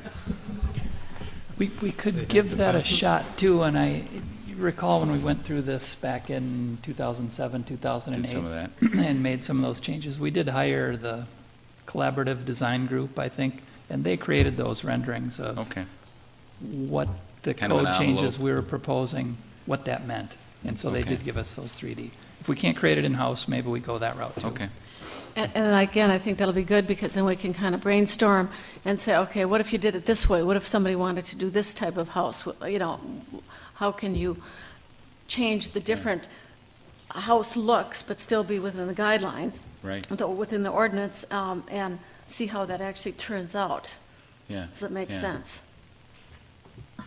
Yeah, I mean, it's definitely the law of unintended consequences. You know, we got to be careful when we're making these changes because they are, you know, they have a lot of consequences. So. Yeah, again, the hope was to, maybe diminish the massing, yet keep the goodies inside, if you will. Yeah. I mean, Okay, so do we feel like we've got, Carrie, you feel like you've got some direction on this first item? I think it's still I'm not quite sure on whether we're talking about sliding scale or specifics, but we can, as you flesh out the language, that's further discussion we can have as we're examining that language. I think it does. One thing we may want to talk about is what happens to the non-conforming situations we're creating out there. You remember St. Louis Park had that provision that if you have an existing non-conforming 5-foot setback, you can continue that setback. Now, we do have that provision in the code that allows you to build to a non-conforming setback up to 200 square feet for each level. Is that enough to still cover us? So, for instance, if you had a house and you're going to put an addition on the back of it, does that mean you can continue that wall that's just 5 feet from the property line back for as far as... Current code, you could do 200 square feet of that. Oh, if it's not conforming, you could just do 200, so you could do a... That's not very much.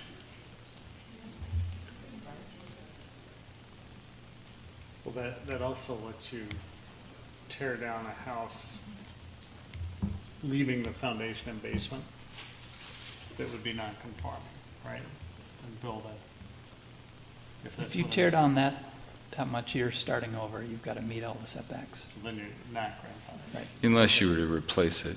You know, if you're replacing it as is, you can do that. That's true. But For that's height and right. mass. Then you get into a debate about what's exact replacement. Mm-hmm. Do you feel, I want to make sure on each of these, because you're going to have to do some pen to paper. Are you feeling like you have a sense of direction on this one? I think so. It's essentially, we're going to increase side yard setbacks on lot 75 feet and under, and we're going to eliminate that second story. So there's going to be a combination of those two. It's just creating the formula for what that's going to be. Starting with the 5 and 7, I'm thinking. Plus the overall height, right? And the height, I guess, when we talk about number 4, we can give you that height. To me, the height, would the height go into that more, though, when you're talking the side yards and the, I don't know, I mean, however you want to craft it, but. We also talked about sidewall mass breakup, and which is on the list, yeah. But I Oh, yeah, the sidewall, the breakup language as well. You want to see some examples of other yeah, cities? if you can locate some, that would be nice. Maybe we could I could draft up just some generic type language and Call have those other and examples. say, where was that? You're just making that up? Maybe the way to do it is to start with the tall sidewall and not make the condition worse than it is now, and see where that puts you as you push up against our current stepped back side slope. I'm sure you can figure it out. We'll give it a shot. Yeah. All right. I like the idea of getting rid of the somewhat ambiguous X number of, you have to step back that second story or whatever story, that even reads kind of fudgy right now. Right. So, but it's awkward. All right, so number 2. I don't think that's a big favorite of builders either, is it? I think No, it's not a favorite of anybody. Makes more sense. Oh, and just one question. That Yeah. was option number 2. We haven't discussed that one, have we? But is that off the? Option 2? Yeah, option 2 So under option 2 1. is this one that we're talking about where we have a, well, maybe it isn't. I was asking. Option 2 is more restrictive than option 1, so I think as Carrie puts this together, we'll land somewhere in between. Okay. Yeah, put them both together tabular and see where we land on them, and then. So that we can have a discussion when we see the language about what the magnitudes ought to be. Right. Okay. And there's suggestions, so, I mean, as things come up, they could morph around. All right, number 2, side and rear yard setback for accessory buildings. Better define accessory use, including needing a building permit for items above a certain square footage or height. Can you elaborate, anybody from the committee? Well, this was if you're going to build a shed in the backyard. Yeah. And part of the concern was that they were getting pretty darn big with no building permits, in other words, and also how they're citing them. Because there's one example where it went right in front of somebody's window next door. Right. There's a couple, you know, those types of things, and what is an accessory use and how large is permitted, and kind of clean that up or promote standards for that. Part of the reason there was no numbers in there because of course garages are 3 foot.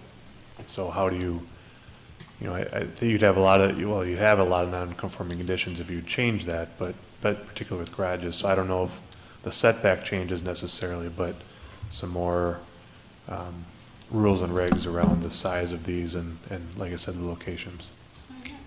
I have seen where they've put into the code, if your rear lot line is a side lot line for your neighbor, then certain conditions apply regarding the placement of a building. So that you avoid that kind of putting it by a side window. And then, I mean, what those conditions would be, I'm not sure. Now, I was just curious, if it's over, is it 12 feet, then it needs a permit? Is that how that works? Anything over 120 square feet needs a building permit. Okay, 120 square feet. And so the way the regulations read now, you can't put an accessory building in a front street setback. So whether it's a corner lot, a through lot, can't be in front of the house on either of those sides. And the interior setbacks is 3 feet. And that regulation is for detached garages, tool sheds, greenhouses, garden houses entirely within the rear yard. Like Commissioner Forrest's recommendation on if it's your neighbor's side yard. Yeah, I think that makes some sense. There's stricter rules or something for that. You know, that, because normally, at the very least, it should, to me, be the side yard setback at that point. Right, because if your backyard like to backyard, it's versus a rear garage to yard. garage, or it's the back lot line, and even along the side, your houses are going to be up generally closer. But if you've got one of these situations where your next door neighbor has their house turned the other way, like on 44th or Morningside, we see those a lot, where the cross streets face one way and the others face the other way. So if maybe you could take a look at how we might. That one could be a challenge. Well, and I'm not sure that setting it back any further helps is the problem. It's not necessarily a setback. Well, you'd make it similar to if there's a house next to you. Just follow those rules. Yeah, maybe. I think, and actually the ordinance I was looking at had to do with the placement of building a new house, that if the neighbor's house is skewed the other way, that your front setback, or so it didn't impinge on the front of the house next door. And it had to do with the placement of the primary building. But for smaller structures, I mean, basically, yeah, I agree. I think if it's related to the regular setbacks on the property, if possible. It's tricky in these small lots when they're turned 90 degrees.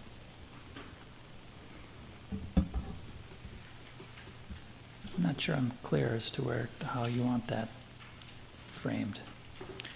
So let's take them in two pieces. So one is the square footage and the height. Right now, you need a building. There isn't a limit on what you can build other than lot coverage, right? Right. But you need a building permit if you're going to do a structure of greater than 120 square feet of floor area. Right. There was a St. Louis Park Code piece that had to do with the building placement. And it begins with the words, if a corner lot has a rear lot line which is common with the side lot line of another lot, then this applies. Then you just follow the regular. Well, they have to do with the building of a new home. It can't be, the new house can't be. Well, I would Yeah. recommend it be whatever the house requirement is. so does a side yard setback? Becomes a side yard setback. So even Same if, to the rear. well, generally the rear yard is less, right? 3 in a rear or side. Or side, Three in so. the rear, you're going to have thousands of non-conforming conditions. Or we might want to just come up with a hard number, like it has to be at least 5 feet away if it's a side lot line for somebody else. Some way of getting it off of that lot line, just so it isn't, because with these really small lots, I mean, you could end up putting your garden shed right in the middle of your yard if we get too rigid with it, or too broad or big with our numbers. But at the same point, at least on 50-foot lots like mine, all the rear garages are 3 feet away. I mean, that's how they're all built. So if you do something on the rear, you're just going to have all kinds of non-conforming Right, so what do you do with the pieces. detached garage that's in the back of the lot, and the lot behind you, it's their side lot? And you're gonna say that they have to be 5 feet away? Would Then, you- like you would say, you it's run- gonna, yeah. no, I think that's gonna create all I mean, I feel differently about a shed than I do about a garage, but that maybe is just reflecting my value judgment on each of them. It's tough, because if you haven't been looking at a detached garage 3 feet from your property line, and you're living in a house that's also about 4 feet from the property line, because it was built so many years ago, all of a sudden you're looking out at a big blank garage wall, which versus the homes that were built contemporaneously, they've kind of put their garages in a more complementary way. So you're right, it's hard to.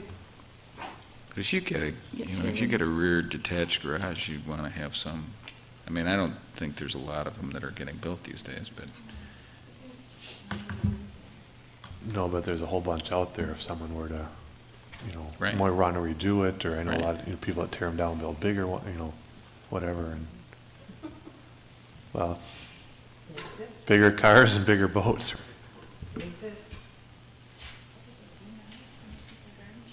I guess I'm not. I don't know. That one sounds like we're maybe fixing something that is only a problem every once in a while. I think that one example, true. Right, but are we going to change the whole code for one situation when there's hundreds of garages in the backyard that are? And non-conforming site, Why not? accessory Yeah. buildings that exist today. Yeah, I don't know. Well, And then in terms of the size of them, I think the lot coverage kind of takes care of that. I mean, you run into lot coverage problems if you get to, if you have a detached garage and a house, and you want to put up a shed, And you're on a small lot. and you're on a small lot, you're starting to run into, If it doesn't require a permit, though, you can put your garden shed or gazebo right next to the neighbor's bedroom window. So, if it's under 120 square feet, that's when, and that isn't so much to me, in many ways, a zoning thing, as it is more of another part of the code thing. I'm not sure. I don't know, that feels like,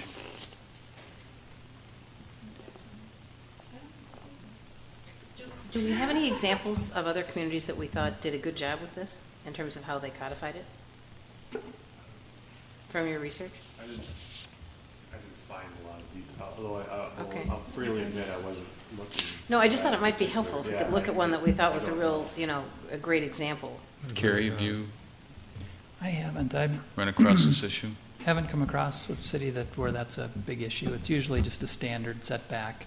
I think Edina's code is pretty typical. You can't put them in a front yard, but you can put them in a side or rear at a certain setback. And the limit in size and height. Right. Well, just 120. that's just when Square you feet need a floor. building permit. Right, so you can do whatever you want up to 120 square feet. Right. Right. Is there a height If it- limit on what you can? 18 feet. 18 feet? Yeah, if you're still required to meet a setback even if the shed is less than 120 square feet. Right, even if you don't need a building permit, it becomes a detection issue more than Right. yeah. I'm less jazzed. Although if you put it about in this front of your neighbor's window, it'll probably be detected. I'm less excited about this one. I am too. I think this is one-off that I think we cause more problems by it. I'm just curious, because does that mean Fix. then on a corner lot, if you're putting something in your backyard that's the neighbor's side yard, do you then use that side street as another front yard setback in the placement of an extra building too? Yeah, you can't put it out on that street side. It has to be tucked behind the house essentially, on both sides. Okay. Sounds like we're kind of moving on from this, but one of the things I would ask in the code is to better clarify what accessory uses are and what counts towards lot coverage. I mean, when I was going through there, it seems unclear to me in some cases, and I hear different things, but then I go to reference the code and I'm not sure myself sometimes. So if there's some clarifications we could do, I guess part of this was to get clarifications. The part B kind of in here was to get clarifications. What are accessory uses? How are they defined, and how do they then apply to lot coverage or setbacks and other things? So that was part of more of a general code cleanup thing to me. Our code is pretty detailed on, listing out these kind of uses. Are you thinking make it simpler, all accessory buildings? Or, are you thinking a shorter list or a longer list? Well, there's a ton of stuff out there that potentially a longer list. And then if it's not on the list, it's not allowed? Yeah, I don't like that approach. No. Because inevitably, there's probably stuff that'll be created that we haven't even thought of. We haven't gotten to chicken coops or anything like that yet. Right. Not yet. Well, it's not, lot coverage is not hard cover. It's not impervious surface. It's structures. Right. Right. Okay, maybe I'll have to go read the books again. So are we ready to let go of the accessory building piece? Yes. Okay. Front yard setback, consider revised language for existing non-conforming conditions. Can you elaborate for me? Is this the average setback situation? Yeah, and this is one of Carrie's favorites, I know. Maybe, have you seen some good alternatives you could bring forward to us? We didn't really deliberate on this a lot. So right now we have the front yard setback in the residential areas is the average of the properties on either side. Right. And as we've discovered, when you have a curved street or you have somebody who once upon a time on a deep lot set their house way back, you create issues, and we deal with a lot of them through variances. I guess the question is whether... Could we clean it up so we don't... Well, one way is you could stop with the average and just do a flat X feet, but I think that the problem is we have so many different size lots that might generate just as many variances. Carrie, your concern we had to do with, you said the west side of town, is that because you have so much difference maybe from one house or on a block? Yeah, larger lots and more winding streets. Mm-hmm. What staff was thinking is that you could maintain an existing non-conforming front yard setback as long as the new structure doesn't get any closer to the street than, you could pick a number, 35 feet, which is the standard start-out setback, or 30 feet. So you could maintain that existing non-conforming setback without with a variance. Without a variance. So that way you wouldn't, even in the odd situation, you'd still have to be at least 35 feet back from the street. And it's hard to, and I'm just trying to think of even some of those big lot variances that we've had. I think even those were, That's kind of been it's not a formal written policy, but when we have those tear-down rebuilds, we've been requiring the variance to at least maintain that existing non-conforming setback and not get any closer. like the one that we had on the curved street up in Interlaken. Yeah. Could that end up being closer than 35 feet to That wasn't. That was, I think they were required 80 feet, and they were proposing to match the existing non-conforming setback, which was 68 feet. Oh, wow. And they ended up a little further back. So is that, I like the average for 50 foot, where houses are closer, but to your point, I think on much larger lots where you had buildings over years coming in, it's a tough one, right? It is. The average works for the most part on 80% of the homes, but staff just sees a lot of the 20% on a daily basis. So what's your thought? It's allowing up to that non-conforming setback. To that not 35 to foot? exceed, yeah.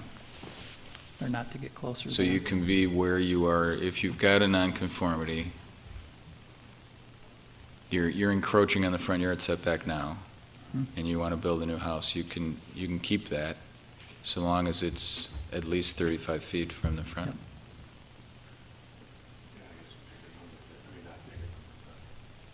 Yeah, and 35 feet's a pretty standard.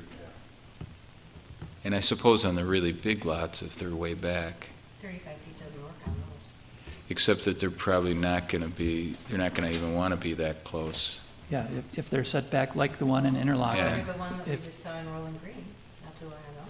Right. Well, but they didn't want to be 35. They wanted to be closer. But they don't want to be closer They than wanted to match 35. the existing non-conforming setback. Yeah, they wanted to match the existing non-conforming setback, which was, Which is like 68 80 feet. or 68 feet, because it was such a big lot. but would you have wanted to grant the possibility that they could Right. use 35? No, you're along asking that the right side? question, right. No, they couldn't go to 35 feet. They couldn't go any closer than the existing non-conforming. Oh, I see. setback. See, okay. It would only cover the situation, Just, All right. the 35 would cover a situation where a house was closer than 35 feet. I'd Yeah. have to see that in writing, I guess, to really.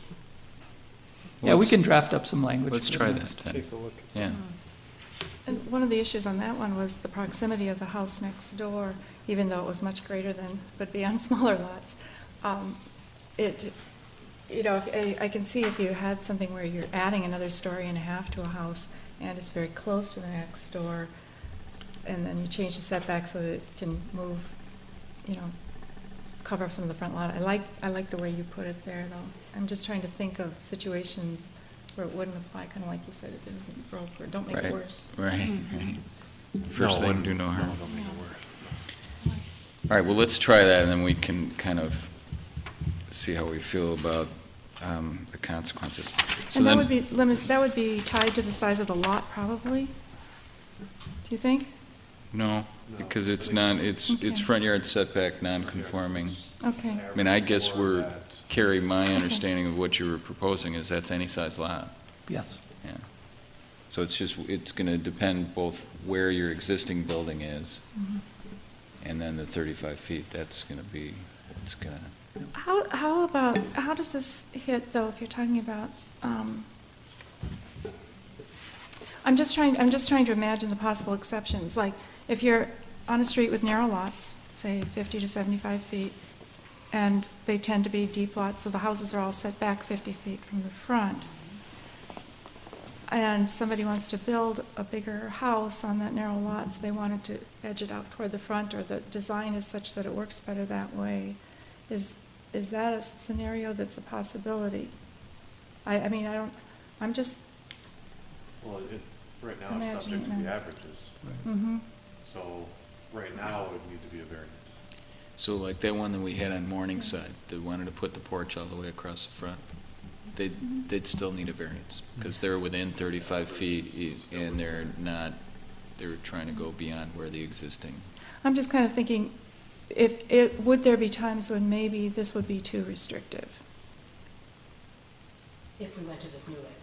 Right, and I don't know right now how much it would impact things, but I think it's something that we can think about when we see the language Yeah. and stuff too. Okay. And maybe get some feedback from the community as well. Well, yeah, and the other thing is it might not be restrictive enough, because what if you had a non-conforming use, a home built 30 years ago, and that if they followed that 35-foot, let's say you went with that put them way out in front of the other homes that were there, and so that may not be appropriate either. But I think the governor there is that you can't go any closer than you already were. So if there's a house there, Well, I'm saying, yeah, but maybe that house, when it was built, there weren't ordinances in place that really Right. put that house in the right spot. So if now you have the opportunity to actually improve that by actually moving the house back further, because it would be within the, you'd look at the averages instead in that instance. And they would be permitted to do that. I mean, they could move back. They could, yeah, that's true, but whether the question is, would you require them to move back based on the averages? And the 35-foot might not do the trick to I'm put not- them at an average setback. Having said that, I'm not sure I want to even out every street either.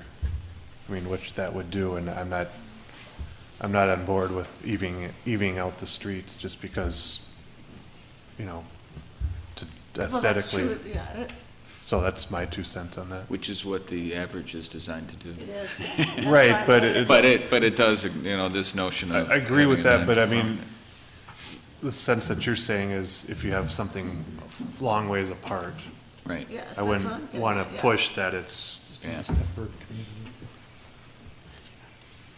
All right, so, Carrie, you feel like you know Yep. where we're at? Okay. Number 4, building height, we talked about this a little bit, so eliminate sidewall setback and midpoint requirements for building height. Add 30 total height limits. This is what we really talked about when we were talking about number 1. So how are folks feeling about this?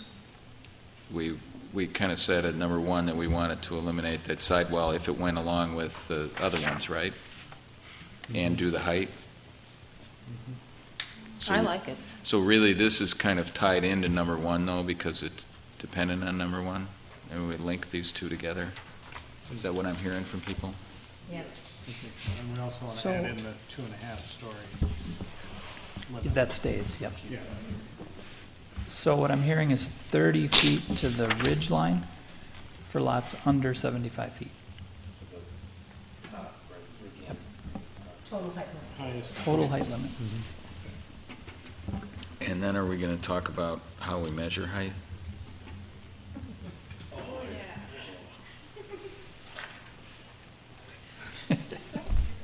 so right now, it's just at the front elevation on the home, It's the average of where it emerges from the ground in the front of the building.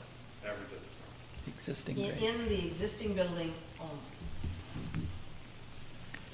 So if It you're- has no relationship to the houses around it. So if you buy a house that because of its design has a front door that starts higher than everything around it, builders today, based on the language that we put in the code, trying to deal with another set of issues, can go 1 foot above that height, putting the house even further out of orientation to the others that are around it. I guess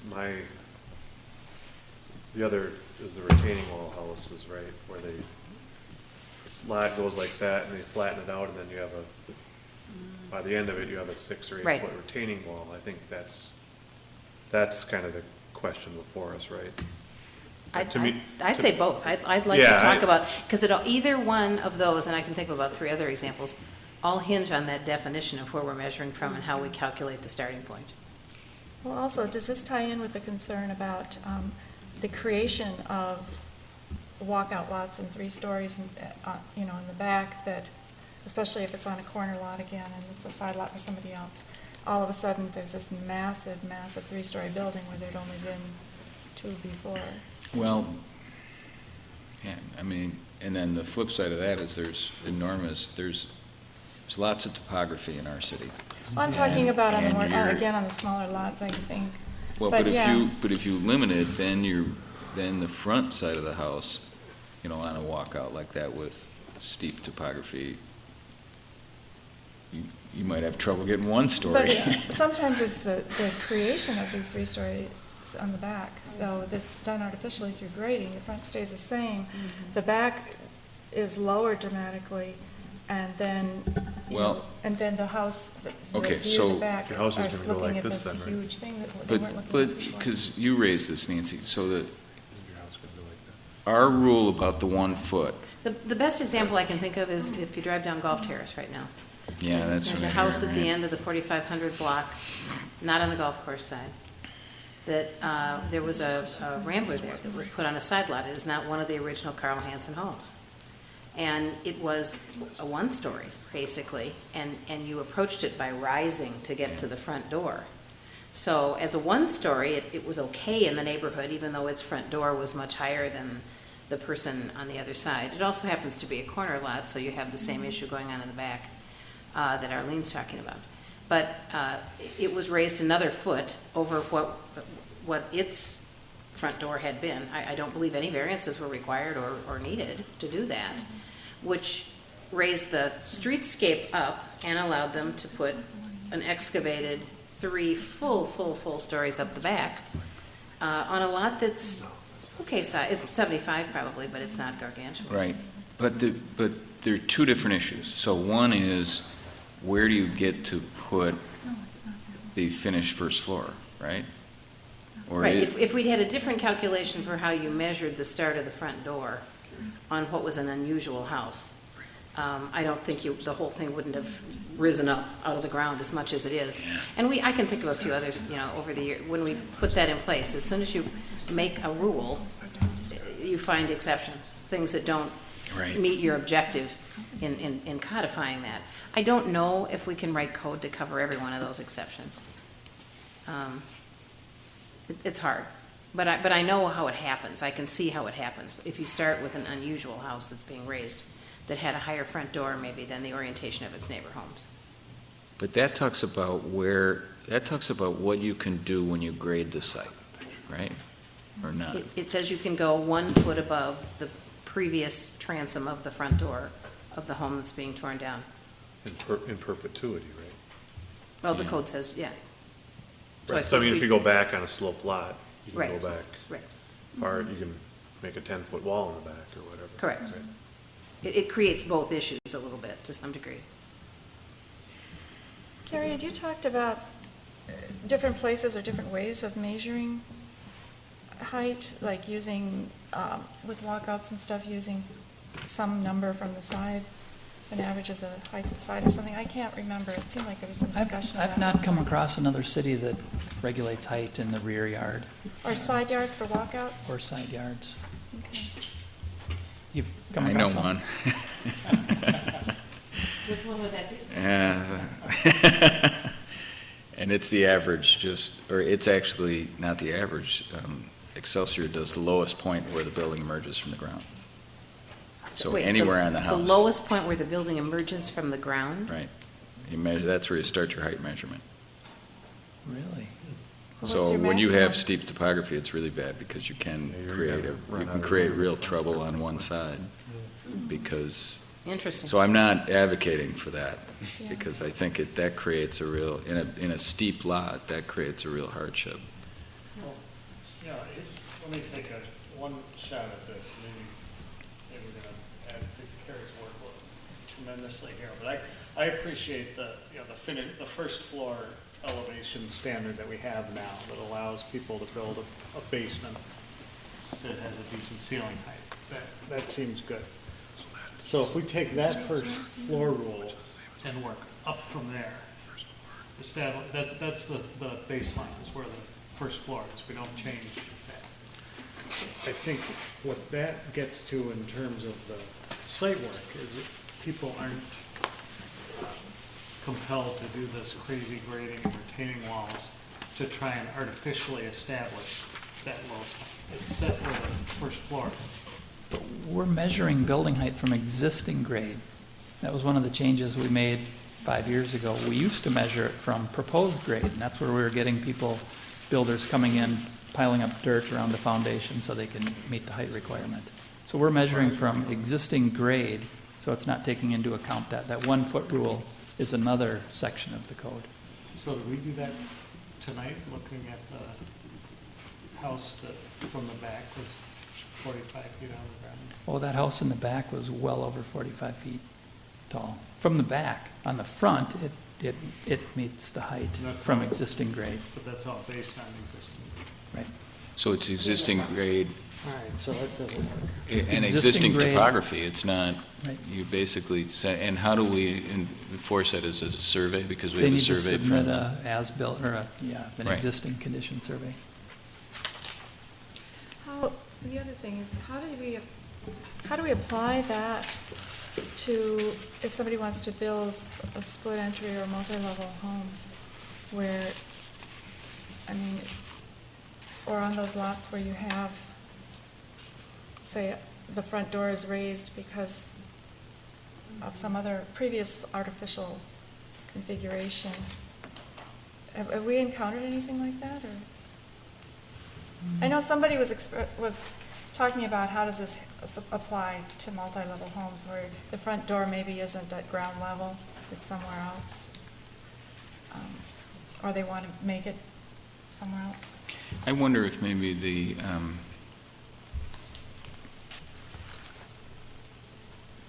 retaining wall stuff may help us address some of these cases, because some of them happen when somebody just squares off the lot, when a lot has some topography and then they get rid of it. And I suppose some of the taller buildings happen because they leave the topography and so one side of it looks taller. You know, I'm really struggling with that one because it essentially, if your lot has topography, you can't build as big a house then. Yeah. I don't know what. Yeah. I don't think I don't know. anyone's proposing an Excelsior type model. Yeah. Anyway, So we're kind of in this place where we recognize the really bad scenario, but I don't hear us coming up with a solution that's going to make it better. I mean, it might make it better for the really one-off situation, but it's going to create a lot of hardship on some other. I'm kind of Reducing the ridge line from 35 to 30 feet on a lot under 75 feet is going to have a huge impact. maybe we should focus on that and not worry about where we're starting from. I mean, I hear a lot of discussion and some dilemmas, but I don't see us coming up with a better way than we have it now for that piece of it. Maybe we ought to focus our energy on looking at that at 30-foot height limit under 75 feet and considering what kind of impact that's going to have, and before we move forward with that. That makes sense. Unless somebody comes up with something, another suggestion along the way. I don't want to shut any doors on anything, either from us or from the public or whatever, just so that... Well, in terms of drafting, though, are people okay with proceeding that way? Yeah, absolutely. At this point, especially. Carrie, you feel like you've got a handle on that one? All right, we're going to pick up the pace here. Front-loaded garages. Consider requiring that front-facing garages cannot be the primary feature on lots, i.e. require part of the house, such as the porch, to extend beyond the house in the front. Want to elaborate on this at all? So this was intended, I'll call it a snout house for a better word, was where the garage sticks out 10 feet, 10 feet from anything else in the house. So that's really the only thing you see from the neighborhood. You know, there's a lot of front-loading garages out there, but in general, if you look at the older ones, they're at least even with the rest of the house, or usually set back a little bit. But some of the newer ones, as they've gotten much larger on the lot, they're sticking out 10, 15 feet from any front door of the home, and that's what you see. So there was a concern, and it's a slippery with aesthetically, but it's seemed to be people are concerned about looking like any subdivision and new subdivision in Savage, where you look around the neighborhood and all you see is garages. So under this you could do well, there's two things going on here. One is the primary feature piece, and then the other is the garage not extending further than the rest of the house. I've seen it where they've done like a percentage of the front facade, like no more than 30% of the total front facade can be the garage or whatever. I don't know if that's the number that's appropriate, or 50% or whatever. And I think it would make a difference if it's a two-story house or a one-story house as well. But then the other thing is, that it not extend more than 2 feet in front of the main facade of the building or the entry of the building too. How do you do that if you have a lot where there's angles or something like that. Where the garage might be angled one way, house is angled it another way, so the garage is sticking out, but that might make sense for that lot, and it might look good from an architectural standpoint, too. You know, the thing that strikes me about some of these is they're specific to certain types of lots. I'm sitting in, I actually went out and measured my garage, which sticks out about 12 feet in front of the rest of my house, and it's a front loader, 2 cars, some extra space on the side, but I'm on a really wide pie-shaped lot in Indian Hills, and it's not more than a third of the front of the house, and it's fine. So when I think about writing code, I drive around town and I look at houses and I see, could we have built this one? Could we have built this one? Could we have built this one? And I get nervous when I find houses that look okay to me, and the new code we're writing would preclude those houses. It seems punitive. But I understand totally what we're talking about on narrow lots. This is a narrow lot problem. Right. Well, maybe it becomes on narrow lots, or I don't know. So that's where I started going with this, is an all-encompassing code citywide about this. I think we'd find a lot of houses that are not in compliance today, and they probably wouldn't bother us if they were on the wider western lots.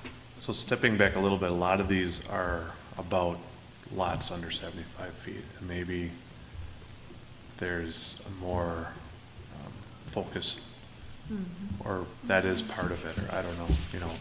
To your point, yeah, I hear what you're saying. Well, I started thinking maybe we need code that, maybe we do need to break down into 2 lot size groups and cover that. Well, it's kind of doing, like I said, it's kind of doing that already. It's the ones that are legal and the ones that are illegal. Yeah, You know, that's so- why we're adding more rules to non-conforming lots. Yeah, and that's really all, for the most part, that's what we're speaking to, is the non-conforming less than 75-foot lots. There's a few things that would go, but I mean, the setbacks we're only talking about for less than that, the heights, you know, a lot of those things are already with the smaller lots only. And that's So, where the impact of the massing one of- is too. I just want to make it really clear, though, that it's not that we are recommending any of these specific changes, but these are matters that have come up, again, that have affected the, you know, the neighbors, have had an impact on the character of the neighborhoods, perhaps, that they need to be brought up for discussion, and that these are some of the suggestions that we've heard or language that we've seen. So it's not like we're strongly advocating we need to do this about snout houses or something, so it's Well, at just. some And I'm point not we- saying at I'm some point we opposed, will. it's just that I think it applies to But not some areas specifically. more pertinently than others. Absolutely. Yeah. So another idea, It's a lot of, I would say 90% of this is probably about just what you described. so another idea I've heard on this front-loaded garages is, rather than prohibiting things, creating an incentive to put the garage in the back. So maybe you get, you know, we've talked about lot coverage, and we have the 30%. Right now, we have 30% on lots that are substandard, or Under 9,000. under 9,000 square feet. You can have up to 30% lot coverage, and you only have 25% lot coverage on lots that are over 9,000 square feet. And that's the next item we're going to talk about. But you know, what if you gave some lot coverage incentive if you put the garage in the back? Because then you're going to probably deal with the setback as well, because now you got to have a driveway to get to the back.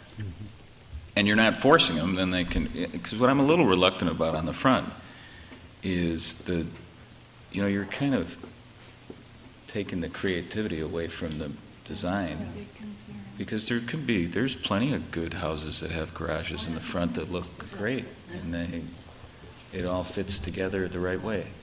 And if people are trying to build, you know, more square footage into a house on a small lot, Right. we want them to be as creative as possible and as aesthetically complementary as they can be, I guess. But I agree with you. It does take away options if we get too rigid.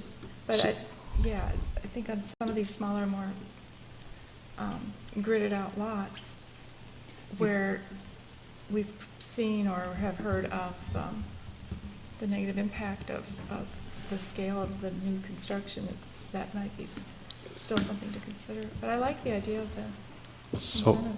So we talked about this early on, and one of the things, at least from my mind, from an environmental standpoint, if we're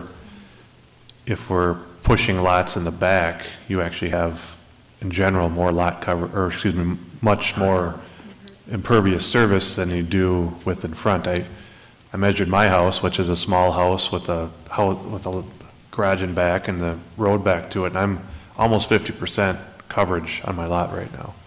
The one next door, the newer home with in front, was not quite 40, so it was, you know, pretty substantially less, even though it's a bigger house, because of all that pavement going back to the back garage. So just, that's just a thought. I'm not against it, but I didn't want to necessarily have an incentive for that. So I was personally struggling with that. So. You could use a garage in the back and a driveway of pervious materials or pervious options of some type too. I don't know.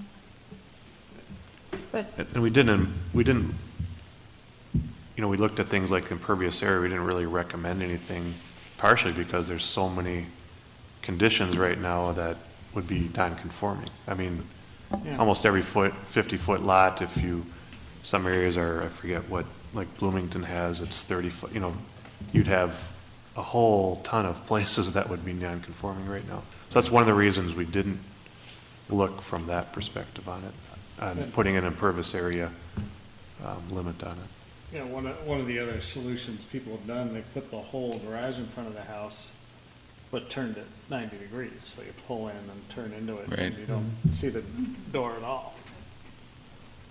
From one direction. From the front, yes. Actually, there's one down by, I'm forgetting the street, but it's down by Southview.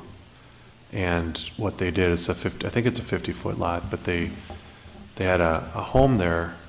They have a driveway along the side, but the garage is angled, still attached to the house. I think it's a pretty neat solution because they didn't run it all the way to the back and kept the whole backyard, but they still attach it to the house, but it wasn't the dominant feature on that house. So, I mean, again, that's a design thing, but I thought that was a pretty creative way of that I'd like to do. Right. Well, has this been a big issue? I don't know. I mean, front-loaded garages and overwhelming and becoming an eyesore, basically. I don't know if that's been an issue or not. Yeah, it was quite a lot of talk about that in our public comments. Okay. Yeah, it was, of the top 10 things was on the list, so. And it's kind of a neighborhood character issue. I mean, you'll see this brought up almost universally when you're talking about historic neighborhoods and tear downs and things, so they'll want to address that with the rebuilds. But that's what brings up that big bugaboo of, neighborhood character and how do you define it and what's important and what isn't. What staff hears is often objections to 3-car garages on front loading on a, let's say, 60-foot wide lot or greater or less than. So one idea might be to limit on any lot that's 60 feet in width or less, you can't have more than a 2-stall garage facing the street. So that might provide incentive to do something in the back if you wanted more than 2 stalls. Just an idea. Yeah, I would go for that with the rest of that language. At least as a place to start, if you can write something up. Maybe that's as far as we can go. So what are you suggesting? Again, on lots less than 75 feet wide, you can't have more than 2 garage doors, whether 2 singles or 1 double facing the street. Okay. Is that Anything on the garage can only extend so far in front of the livable portion of the home? Do you want to go there? I think if you find something compelling, I mean, we've been searching around without much success here. Let's take a look at it, but I don't know if we're going to be able to tackle that one. Don't they, now, I mean, it seems like the newer buildings, they have, that are on, I don't think we see a lot of the rebuilds being the type with the garage in the front and the entrance kind of squished off to one side 20 feet back or something, but there very often is living space above the garage door on the front loaders now, isn't there, Carrie? Or- We do see that a lot, yep. Yeah, which is, again, then it becomes less of a percentage of the front of the house, too. So I like, when you talk about living space and relating it to that, if we go down that road, that's a good way of looking at it. Maybe we're more generous if we do go down that road 5 or 6 feet versus 2 feet or something, 10 feet, I don't know. Well, I mean, I don't have much of an appetite for regulating other than the the two-stall garage on a less than 75-foot lot, regulating this kind of primary feature on the front. I'd rather let the design drive that. So then it's just a question of whether we do whether this kind of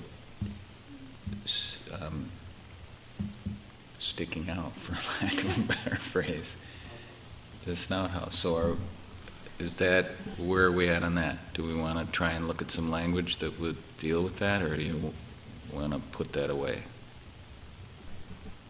I like the idea of starting with the 2 cars on less than 75 feet. Right, we're doing that. I like that part a So lot. is there, The other part, and I think we're saying we don't Yeah. want to regulate this, what percentage of the face it is, other than that. So the last question on this item is, do we want to try and tackle, or at least see some language on whether the garage can come out in front of the house on a lot that's less than 75 feet? And so shape that out for me a little bit.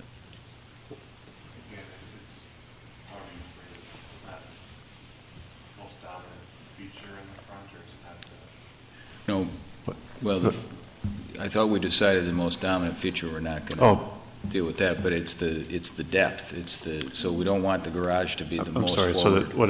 So the depth would be, it'd be even or maximum of 2 feet, or however you want to, that would be beyond the piece to it.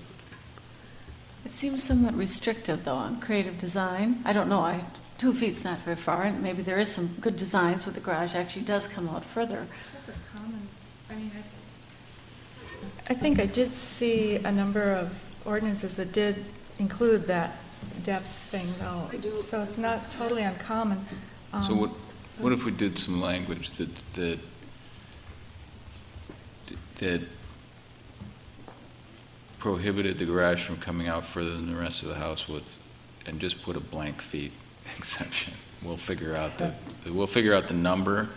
So then we can talk about whether we even think it's a good idea once we see it in the language, and then if it is, what kind of distance we need to deal with. Does that work for you, Mike? Okay. It just seemed like 12 is too far. Yeah. Well, then we can go ahead. The front of the house may not be flat either. Yeah, And right. where do you measure from? Right. Yeah, you want to consider whether it's living space or the front porch. Can only stick out so far from one of those two. Another way to go at it would be a percent of the front facade. Well, Forget about where it sticks out. It's because it seems to me the ones that people have been squawking about at some of the meetings are the ones where the primary feature is the garage as you look at it from the street. Right. And so if you talked about a percent of the front facade, you'd sort of be attacking how many garage stalls and the orientation. I mean, it might not bother you to have the garage stick out a little bit if it wasn't the primary percent of the front facade. And I'm agreeing with that. How is that? So if you talked about a percentage of the front facade. Well, there's some out there, it's the only feature of the home. That's what I mean. But if you limited that, you would eliminate that design element. So there's a mass issue too for the garage. But it would also then, I think, I'm thinking off the top of my head here, but allow more design flexibility if you could meet that percentage requirement, but your garage came forward or was at a different, who would care? If it wasn't the primary feature as you looked at the house from the street. I still think they're two different deals, though, and that's why, different communities have addressed them from either or both, directions. My concern is if you get on a very small lot and you start doing percent of the front facade, Garage is going to be a it's going, fixed amount. if you have a two-car garage, it's going to be, you know, at least 50% right there. And in some, you know, I don't know. Guess we need to bring back the tandem garage. Well, that's later in the list. All right, so I thought I had narrowed this, and you ballooned it back out on me, Nancy. So are we back to? I mean, are we looking for language on percentage of the front facade? Is that, or are we looking for language about how far it can extend beyond the front of the house? Well, I think either one would maybe get you there. It's how the percent would be, you'd really have to look at that, because I don't think anyone's saying you shouldn't be able to build a two-car garage on your house. So here's the other thing about percent. Because that, how do you enforce that? Yeah, part of our charge, remember, here is to stay away from formulas and percentages and make things simple. That's where I was coming up with it, limiting to a two-stall garage. You know, we could even define it as 24 feet wide.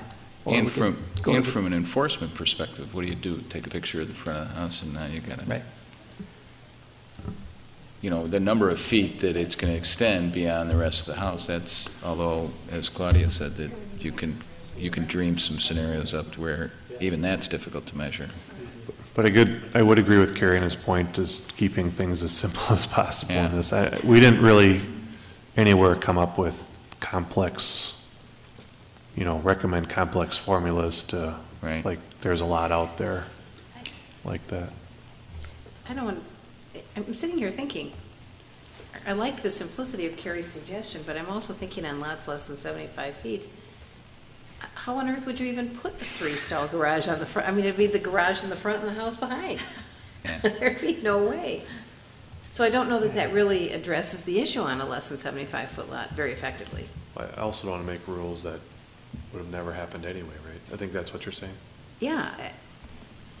Even these houses you're describing that the public talked about in the hearings, I don't think there were three-car garages. No, they're all two. Yeah. I mean, most are 50-foot lots that I'm aware of, so you never get a three. No. Well, I guess no, you wouldn't, would you? No, you wouldn't. Could, it'd be the whole house. You couldn't get in your house, so. No. Well, you'd go into it through the garage door, and then it would be in the back part of the lot. Just, I haven't seen a three-car garage yet on one of those lots. So I don't know that that's an effective rule either, is what I'm saying, for the smaller lots. So what direction do we want to give Carrie on this? I thought he had it like 2 conversations ago. We were there, we unwound it. Come up with some options that you think are reasonable that you can share too. Well, so I hear people wanting to see some language on the facade and on the extension. I mean, I think we've gone around enough on it. Let's at least look at some language. I think it's going to be viewed with a pretty close scrutiny. You probably wouldn't do both. I mean, it'd be it'd be one or the other one, right? So let's look at some language on it some and options see for percentage and the two-car. And for the extending, and the two-car. So all 3 of those elements. Hey, Kevin, I just have a suggestion on number 6. Can we put that to the end? Sure. Or not? Anyone else? I mean, that. That's fine. That's fine. All right, so we'll move. So then let's move 7 would be the next one. That's tree protection ordinance. Consider adding a tree ordinance to restrict discrepancy tree removal. What's discrepancy tree removal? I'm at 100%. Carrie. Trees that don't have to be removed, I would imagine, because of the construction process, but the owners decide to remove them from personal preference. Is that what discrepancy tree removal means? I think that's right. That would be outside of your building pad and driveway. Okay. Discretionary, I think, is probably what it is. Discretionary tree removal. All right. Yeah.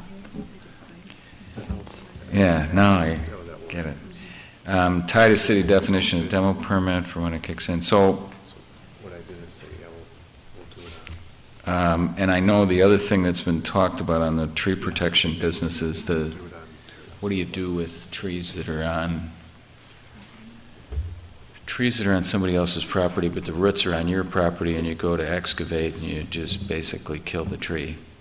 There's a whole legal thing that I got sent on that the state has ruled upon. So I'm not sure we should be getting into that because there are legal precedents already for that. Well, it kind of works both ways. I mean, in a sense, you could make the argument that the place where the property where the tree is trespassing on your property by having its canopy and its roots running onto your property. You want to read that, Kevin? You're a lawyer, right? I think I already did. Okay. And I think it makes that point. What do you do with? I guess part of what we were getting at here is just some concern. We understand people are going to obviously take down trees to where they put the footprint, but part of it was, why did you clear cut the whole lot when there's very nice trees? And part of it, so people are in theory moving into these neighborhoods because of the shade trees and then they clear cut their lots. Well, you look around and you have 3 or 4 or 6 homes next to each other that have been torn down that have no more trees or full height trees. You've opened all this up. You don't have a tree-lined street anymore. So I don't want to use the word character, but at what point does that interfere with neighborhood or community rights versus individual rights? So it was trying to look for a balance on really the discretionary tree removal is what it was. Well, how do folks feel about that? What's our landscape architect think of this? We've talked about tree ordinances for a long time on this planning commission without doing anything about Let me it. just offer this. I know that the EEC has been looking at this for a couple of years, and a member of the EEC has actually been drafting an ordinance, complete ordinance. Kind of contrary to how we've been dealing with it conceptually, I think this will come forward as being very specific. There's been a lot of research put into that. They've engaged the city forester in this process. And it might benefit us to wait and see, Carrie, I don't know if you know the status of that, but it might benefit us to at least be able to take advantage of some of the research and effort that's been put into that. And at least we'll have some context. I think what it will lack is perhaps the conceptual kind of character context, Commissioner Platter, you're talking about. But I think it might help us to see what has been done by that group. So I did talk to the former chair of the EEC about that, and it didn't sound like that was forthcoming anytime soon.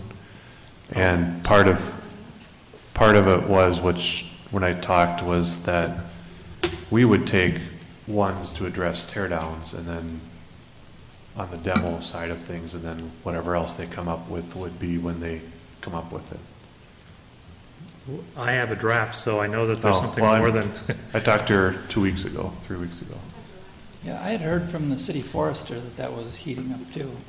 Well, I'm just telling you my conversation. There's other things going on. So if there is a draft, let's just bring that back.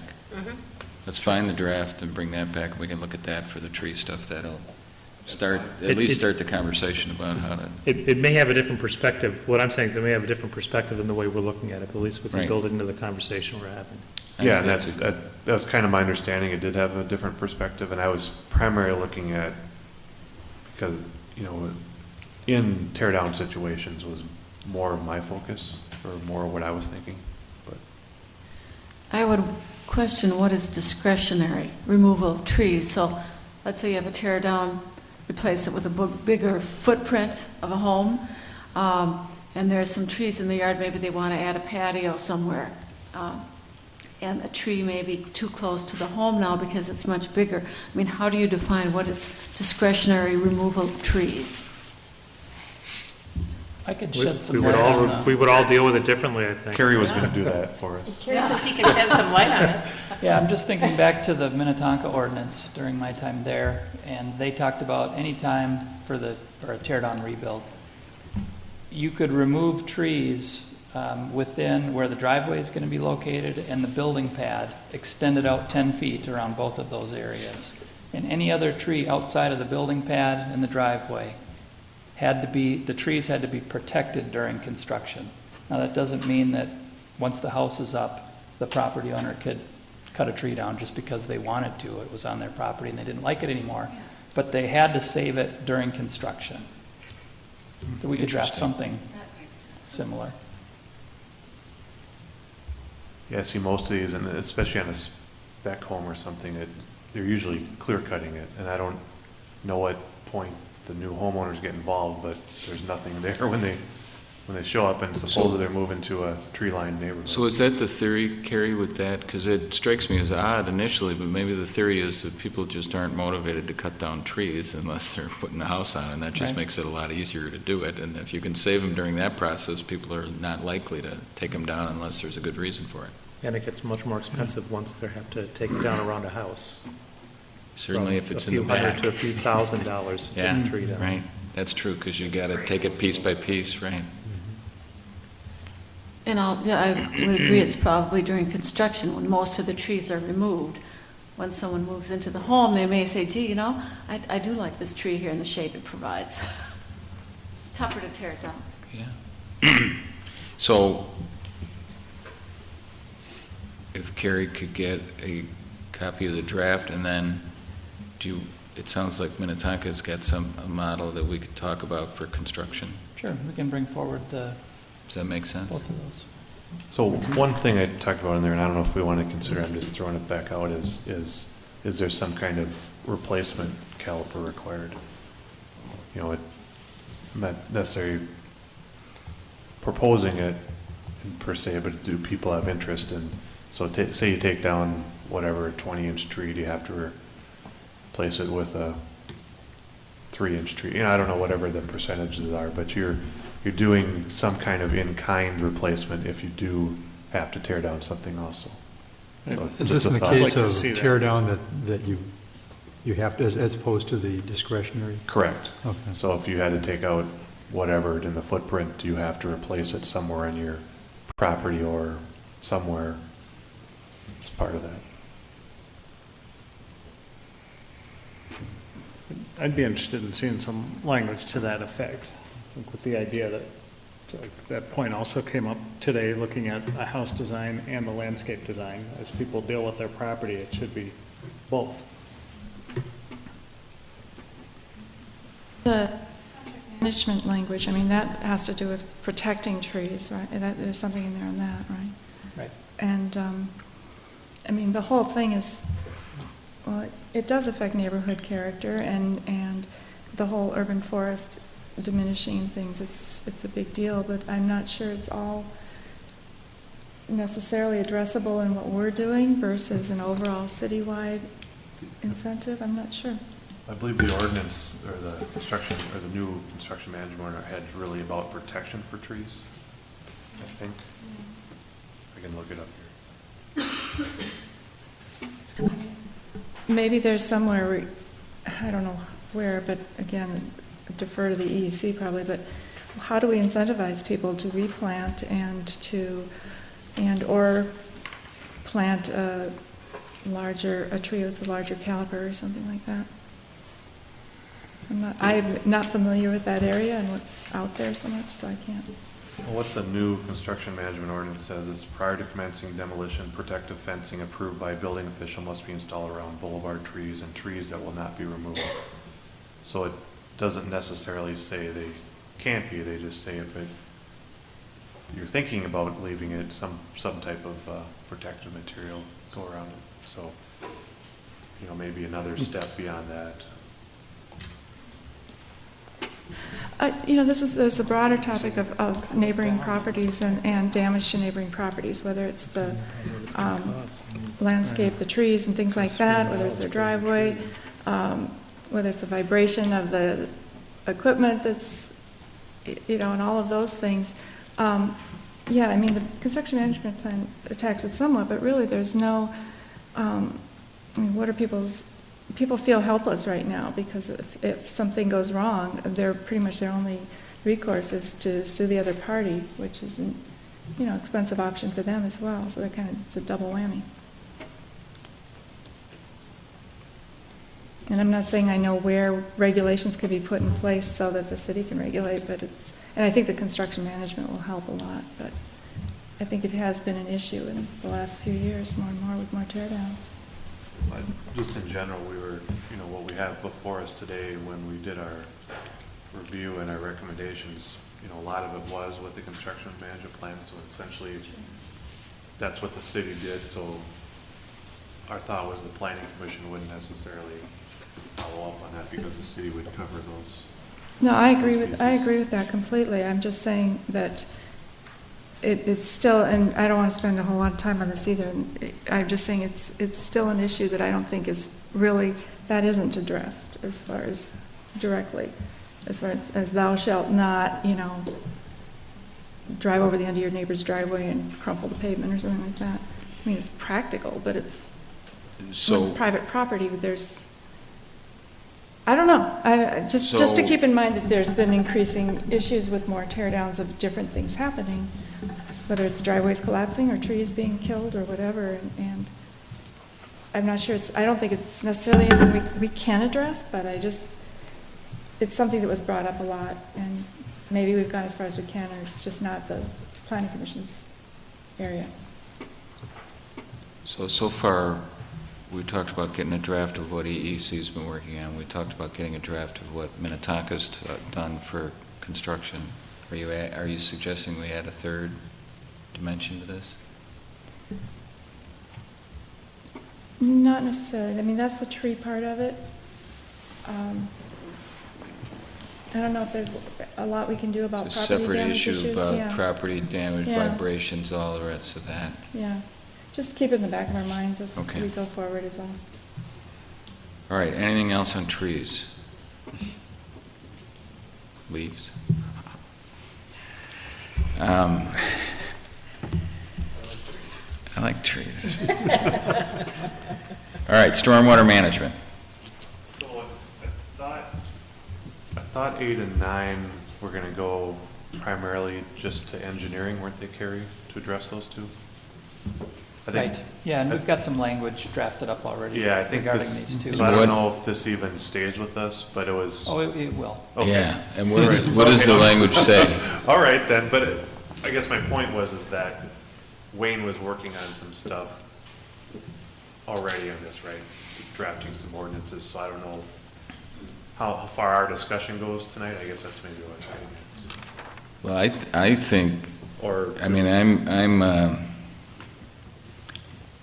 I would love some clarity on this. There's like urban legend on stormwater management, but you go to look for it in the code and you can't find it. Yeah. And we just need to say that you need to take care of your own stormwater and you need to get it to the place where it belongs, either on your property or to the stormwater management system, and not to your neighbor's basement just because you're building a new house. Done. And then the retaining wall stuff, I think we really need to think about the setback requirements over 4 feet. Because I just think it's, these tall all they're doing is just leveling out. Right. I mean, my sympathy about the building height is conditioned on not flattening the property by putting up a 12-foot retaining wall around the property. Yeah. So I guess those are my 2 cents worth on those two issues. So you guys have been working on language on that, and then can come back to us with this. Kind of in the same. Okay. Well, that was great. We got rid of like 2 in a row there. All right, access to the backyard from the front yard. There's a lot of controversy about this. That's included in 8 and 9. Are we in favor of it? Yes. Okay. But I think you can eliminate it as a discussion item if you just properly list what can be in whatever you decide is the setback. Yeah. Which is the next issue. There's You know, window wells. If you say, if you stuck with our 5 feet today for each house, and you said, and you can't have in it any egress windows, any bay windows, I mean, you listed it out, well, then you would essentially have a 10-foot walkway between the two houses, wouldn't you? I disagree because you could have large shrubbery, you could have slopes, you could have boulders, you could have a lot of things, and they could prohibit somebody from getting into their backyard. The one that's coming up is, on their house, they put retaining walls midway back. So you had a 4 or 5 foot drop. The other property did not have retaining walls, it just went back, so there was no way to get over that retaining, I mean, you could jump over it, but there was no steps added or anything, so there, you know, if you're pushing a mower, you can't get it to their backyard without going through the other yard. So do we take care of this in the side yard setback section, where we just make it clear that it has to include right-of-way? Could, I mean, that'd be maybe a place to put it. I just put it somewhere else as you Yeah, know, it's- that a property should have access. It's sitting here as an orphan, I agree. So Yeah. how do we? It feels a put it in little something? odd just here as a statement. Yeah. right? Well, we have other requirements that are now, do we? We'll find I'm a sorry. place for it somewhere. No, else. I agree with that. It was Yeah. just a statement here, but the intent was that it. So you'll figure out, Carrie, how to weave that in. I do think that this window well, Nancy, going to your point about setbacks, I think the window wells or egress windows, Rock walls. yeah, well, you know, All the those other things, you one, could add 'em all in. the other one is, I think the eaves are not counted, are they? Right. So like if you've got an overhang on the roof, that doesn't, you can encroach in the setback with that, right? 3 If you feet. can today. And I'm okay with that so long as you take that water coming off of it and it doesn't fall on your neighbor's driveway that's right next to your So your property. new house is up a foot. It's overhanging Yeah. within 2 feet of your property. Right. Where's it gonna go?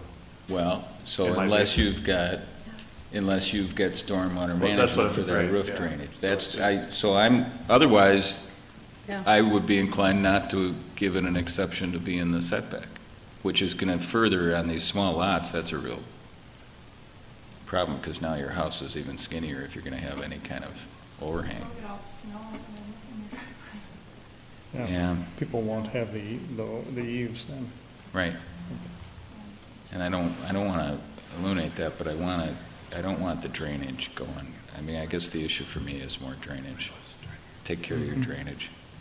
Some of the eaves are massive on those new homes, so, I mean, they come out really far. I think there's more to them, I mean, they're providing maybe shelter as you walk underneath by the side of the house, rather than serving another purpose of, you know, I don't know.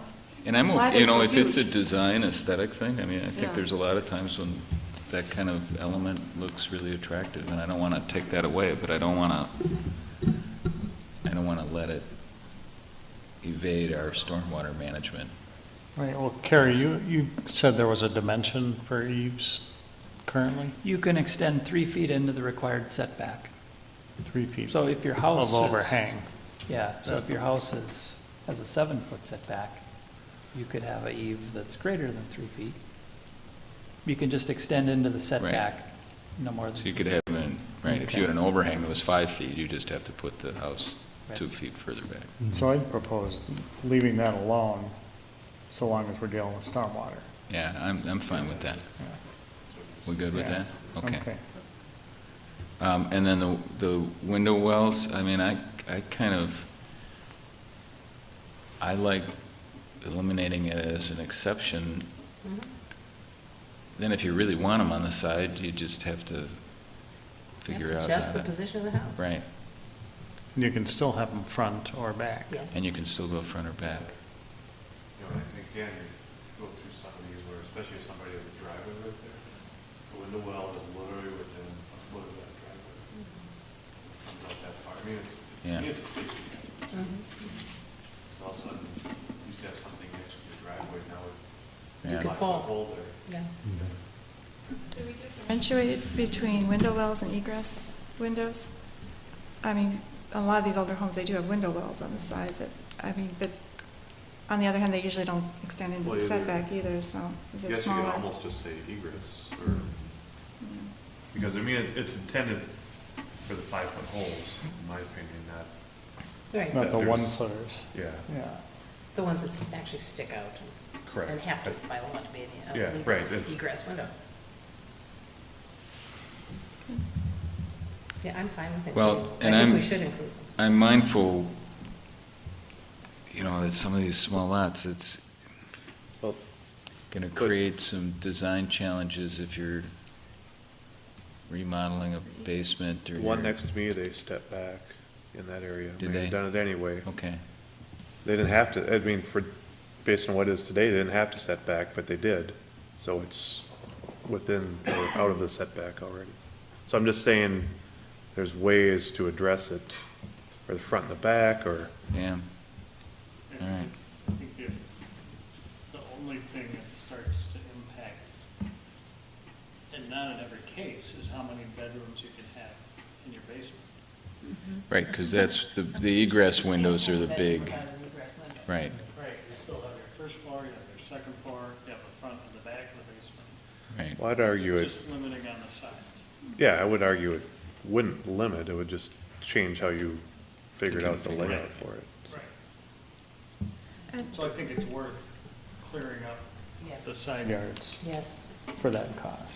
What All right, about air well, let's- conditioner condensers? Those already cannot be. They can't be in the side yard. They have to meet the setback. Okay, Is there anything else? I would Are there include that exceptions from under the, setback? I would include that then when you're talking about access to the backyard, that, just keep that in mind as another possible blocker that, You'd include what? well, when we were talking about access to the backyard, that's another one of those blockers that has come into play Oh. at times. But if they can't be in the setback, it's not a blocker, right? Right. Probably not. I'm just trying to think of exceptions. Anything else now. as exceptions to the setback? We Karen? already have bay windows, thanks to Councilmember Swenson, as I recall in an earlier meeting. So they are exceptions to the setback right No, now? they are not allowed. They're not. Okay. Yeah. Okay. All right, so that's good on that. Then, single two-car garage requirement, consider eliminating a requirement for two-car garages.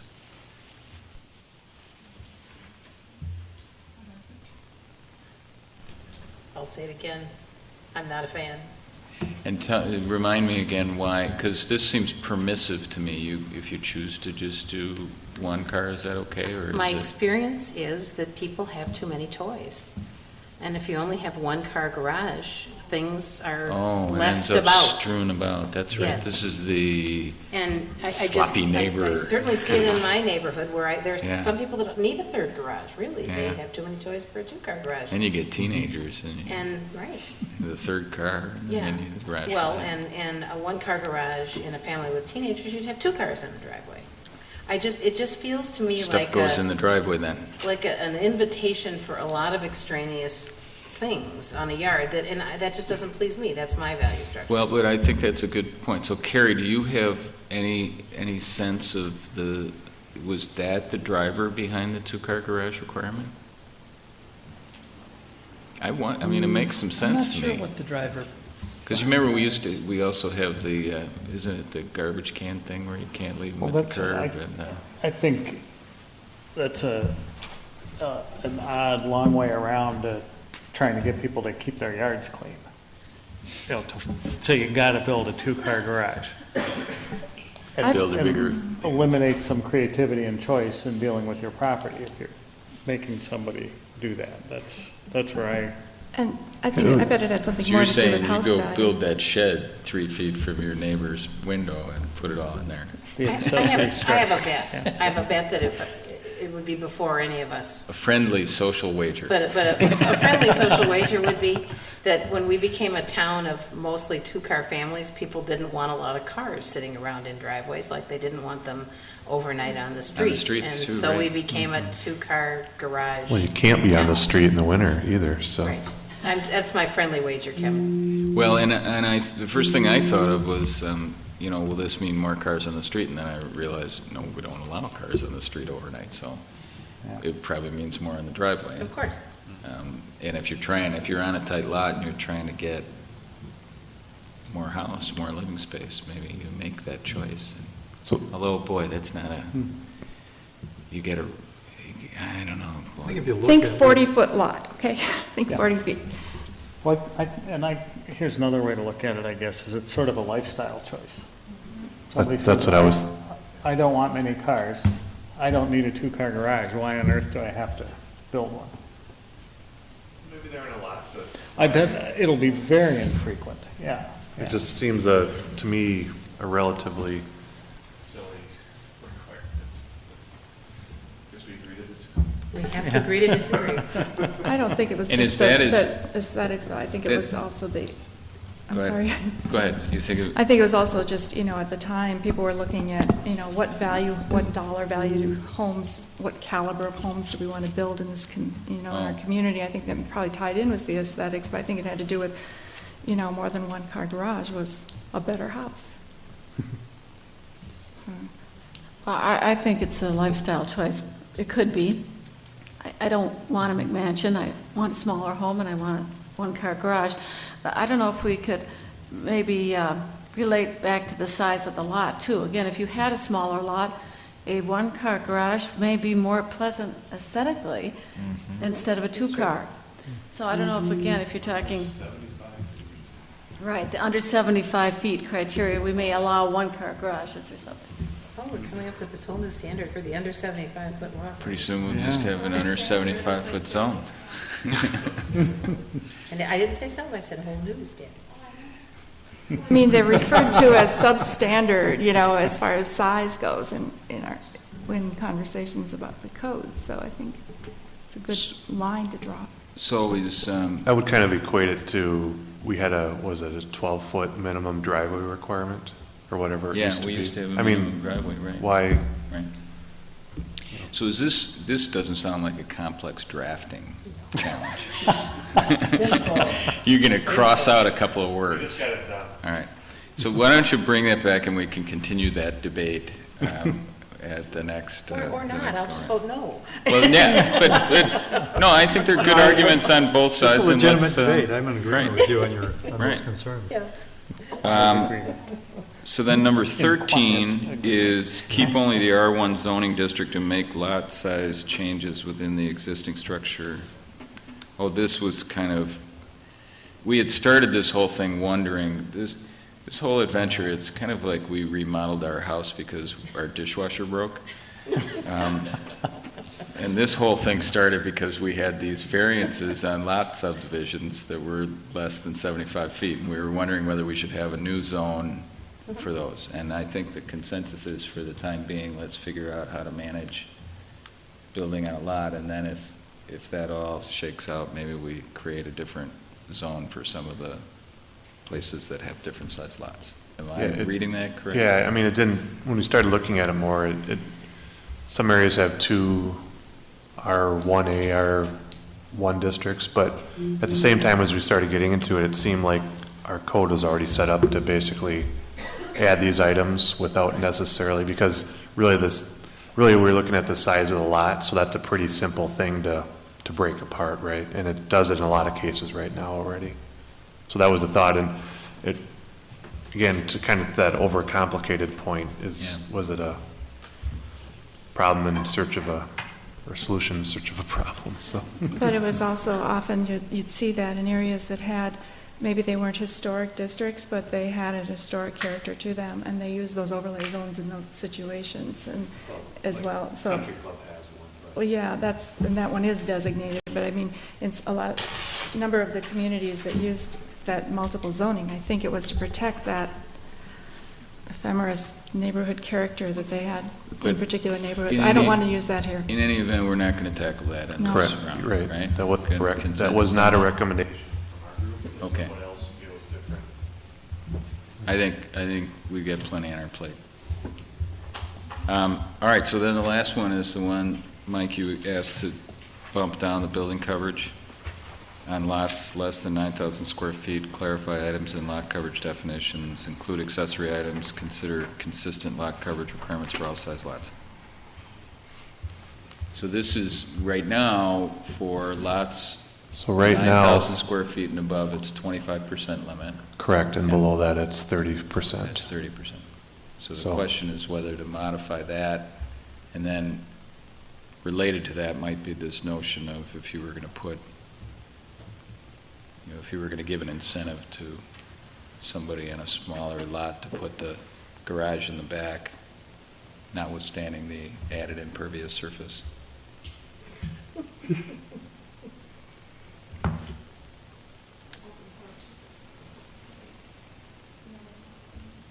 Well, I I mean, want to this- get into well, or are we going to talk about so you said clarify items in lot coverage definitions, so you're concerned that we're not clear about what is part of lot coverage. That was the discussion. That was a earlier. discussion prior, and maybe I'm unclear when I read it, so I don't know if there's a way to. So we should bring that language back at least so we're seeing. Maybe.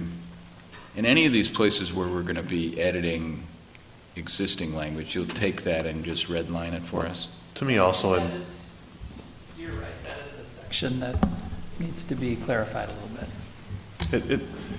there's things there, but it seemed to be in a couple different places. Right. So if you found it one place, you think, oh, I've got it, and then actually another 3 pages down, it talked about it, something different. So Yep.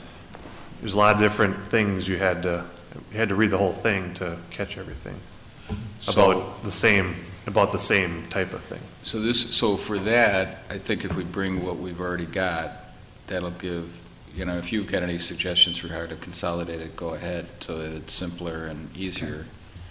And then the other issues on that are, I guess, whether you're going to move everybody to 25%. This is the big one to me, right? I mean, because this would make a potentially huge difference. And I don't really know where I feel personally, but that was part of our discussion. That was a lot of conversation we had from people. So we decided to bring it forth and see what happens. I mean, is there support to do this? Does it? And I'm not sure why the 25 and 30% got there anyway, but a lot of communities are the same throughout, for example. But so I'll kind of leave it at that. But to me, this is probably the most, in a way, controversial thing that we would consider out of this whole. So then I would say on that, let's look at some language that makes it 25% everywhere, given that it's 10 o'clock at night and this is the most controversial subject and we're not going to debate it to the finish tonight. And then we can have a discussion about whether we want to have that be part of the draft that we ask the public to comment on, or whether or not. I will say I did find in another town, and it surprised me a little bit, it was a town that was trying to address massing and stuff. They had the 25 and 30 for the smaller lots, and it just kind of it surprised me a little bit that it was the same standard as we had. So Minneapolis essentially has 25%, I mean, just for people's information. They do it a couple different ways. They have a FAR requirement, and they have 50% lot coverage. Basically what that means is if you build a 2-story home, though, you'd have 25% lot coverage. Or you could build 50% as a single story, which I'm guessing probably doesn't happen a whole lot. So, okay. I think just one thing to think about before we come back to this is I think that, again, with the narrower lots, allowing a greater amount of lot coverage is stretching these houses out long and very deep. Especially on some of the deep lots we have that are really odd shape. They're 50 feet wide or less, and then they go back 250 feet. Right. Okay, well, let's look at that language. We can kind of continue that discussion then. All right. I think that gets us through the list. For those of you who stayed with us for the whole discussion, thank you. So the objective is we're going to look at, shall we say, rough drafts? Yes. If we were continuing to be interested in this. Yes. Here's what it might look like for a public reaction. Right, so what I would hope is that at our next meeting, and some of this is a little subject to what we might get in as applications and what kind of agenda we've got, but in the next meeting or two, to be able to take draft language that staff brings back to us and decide whether we want to decide whether we want to refine it, and then whether we want to put it out there for a public hearing and ask the public to comment on it, and then make decisions on what to recommend to the council. Okay, so we get another crack at it. Right, with the goal being to try and get the council something by the middle to the end of June. So there would not be public comment? There would not be public comment at the next one? I think we Unless need to someone do wanted it to come in community comment or something, but. Well, even that Well, is- no, it's on the agenda, yeah, so. Right, so what I'd like to do is let us get it to the point where we've got some language to share, and then we'll have a public hearing and Okay. take all that public comment, and then we can consider what we want to do with it. And meanwhile, people should be free to continue commenting, I think, too. I want people to know. Oh, yeah, that's I just keep trying to get that message out well, there. and the We're not sooner trying to we shut can, anybody down. right, and the sooner we can get, and next time we may be able to nail down a date for a public hearing, because I want to have that be as much lead time as possible, so the people who are interested in coming and talking to us about it can get it on the calendar, or write in, or whatever. Okay, so that takes care of that agenda item. Thank you. That was a long haul. So next on the agenda is correspondence and petitions, council connection, and the attendance sheet. I'll note that Jackie has updated the attendance sheet and gotten Commissioner Carr back where she belongs at 100%, and also given some special dispensation for our holiday. Our religious holiday rescheduling at the last meeting, so we're not going to hold that against anybody. It kind of was a one-off. Then chair and commission member comments. Any further comments from commission members? Announcements, things to share, kids' pictures. I don't have Florida any. was warm last Florida week. was warm, Yeah. good. That's it's newsworthy. Carrie. I do have a couple of things.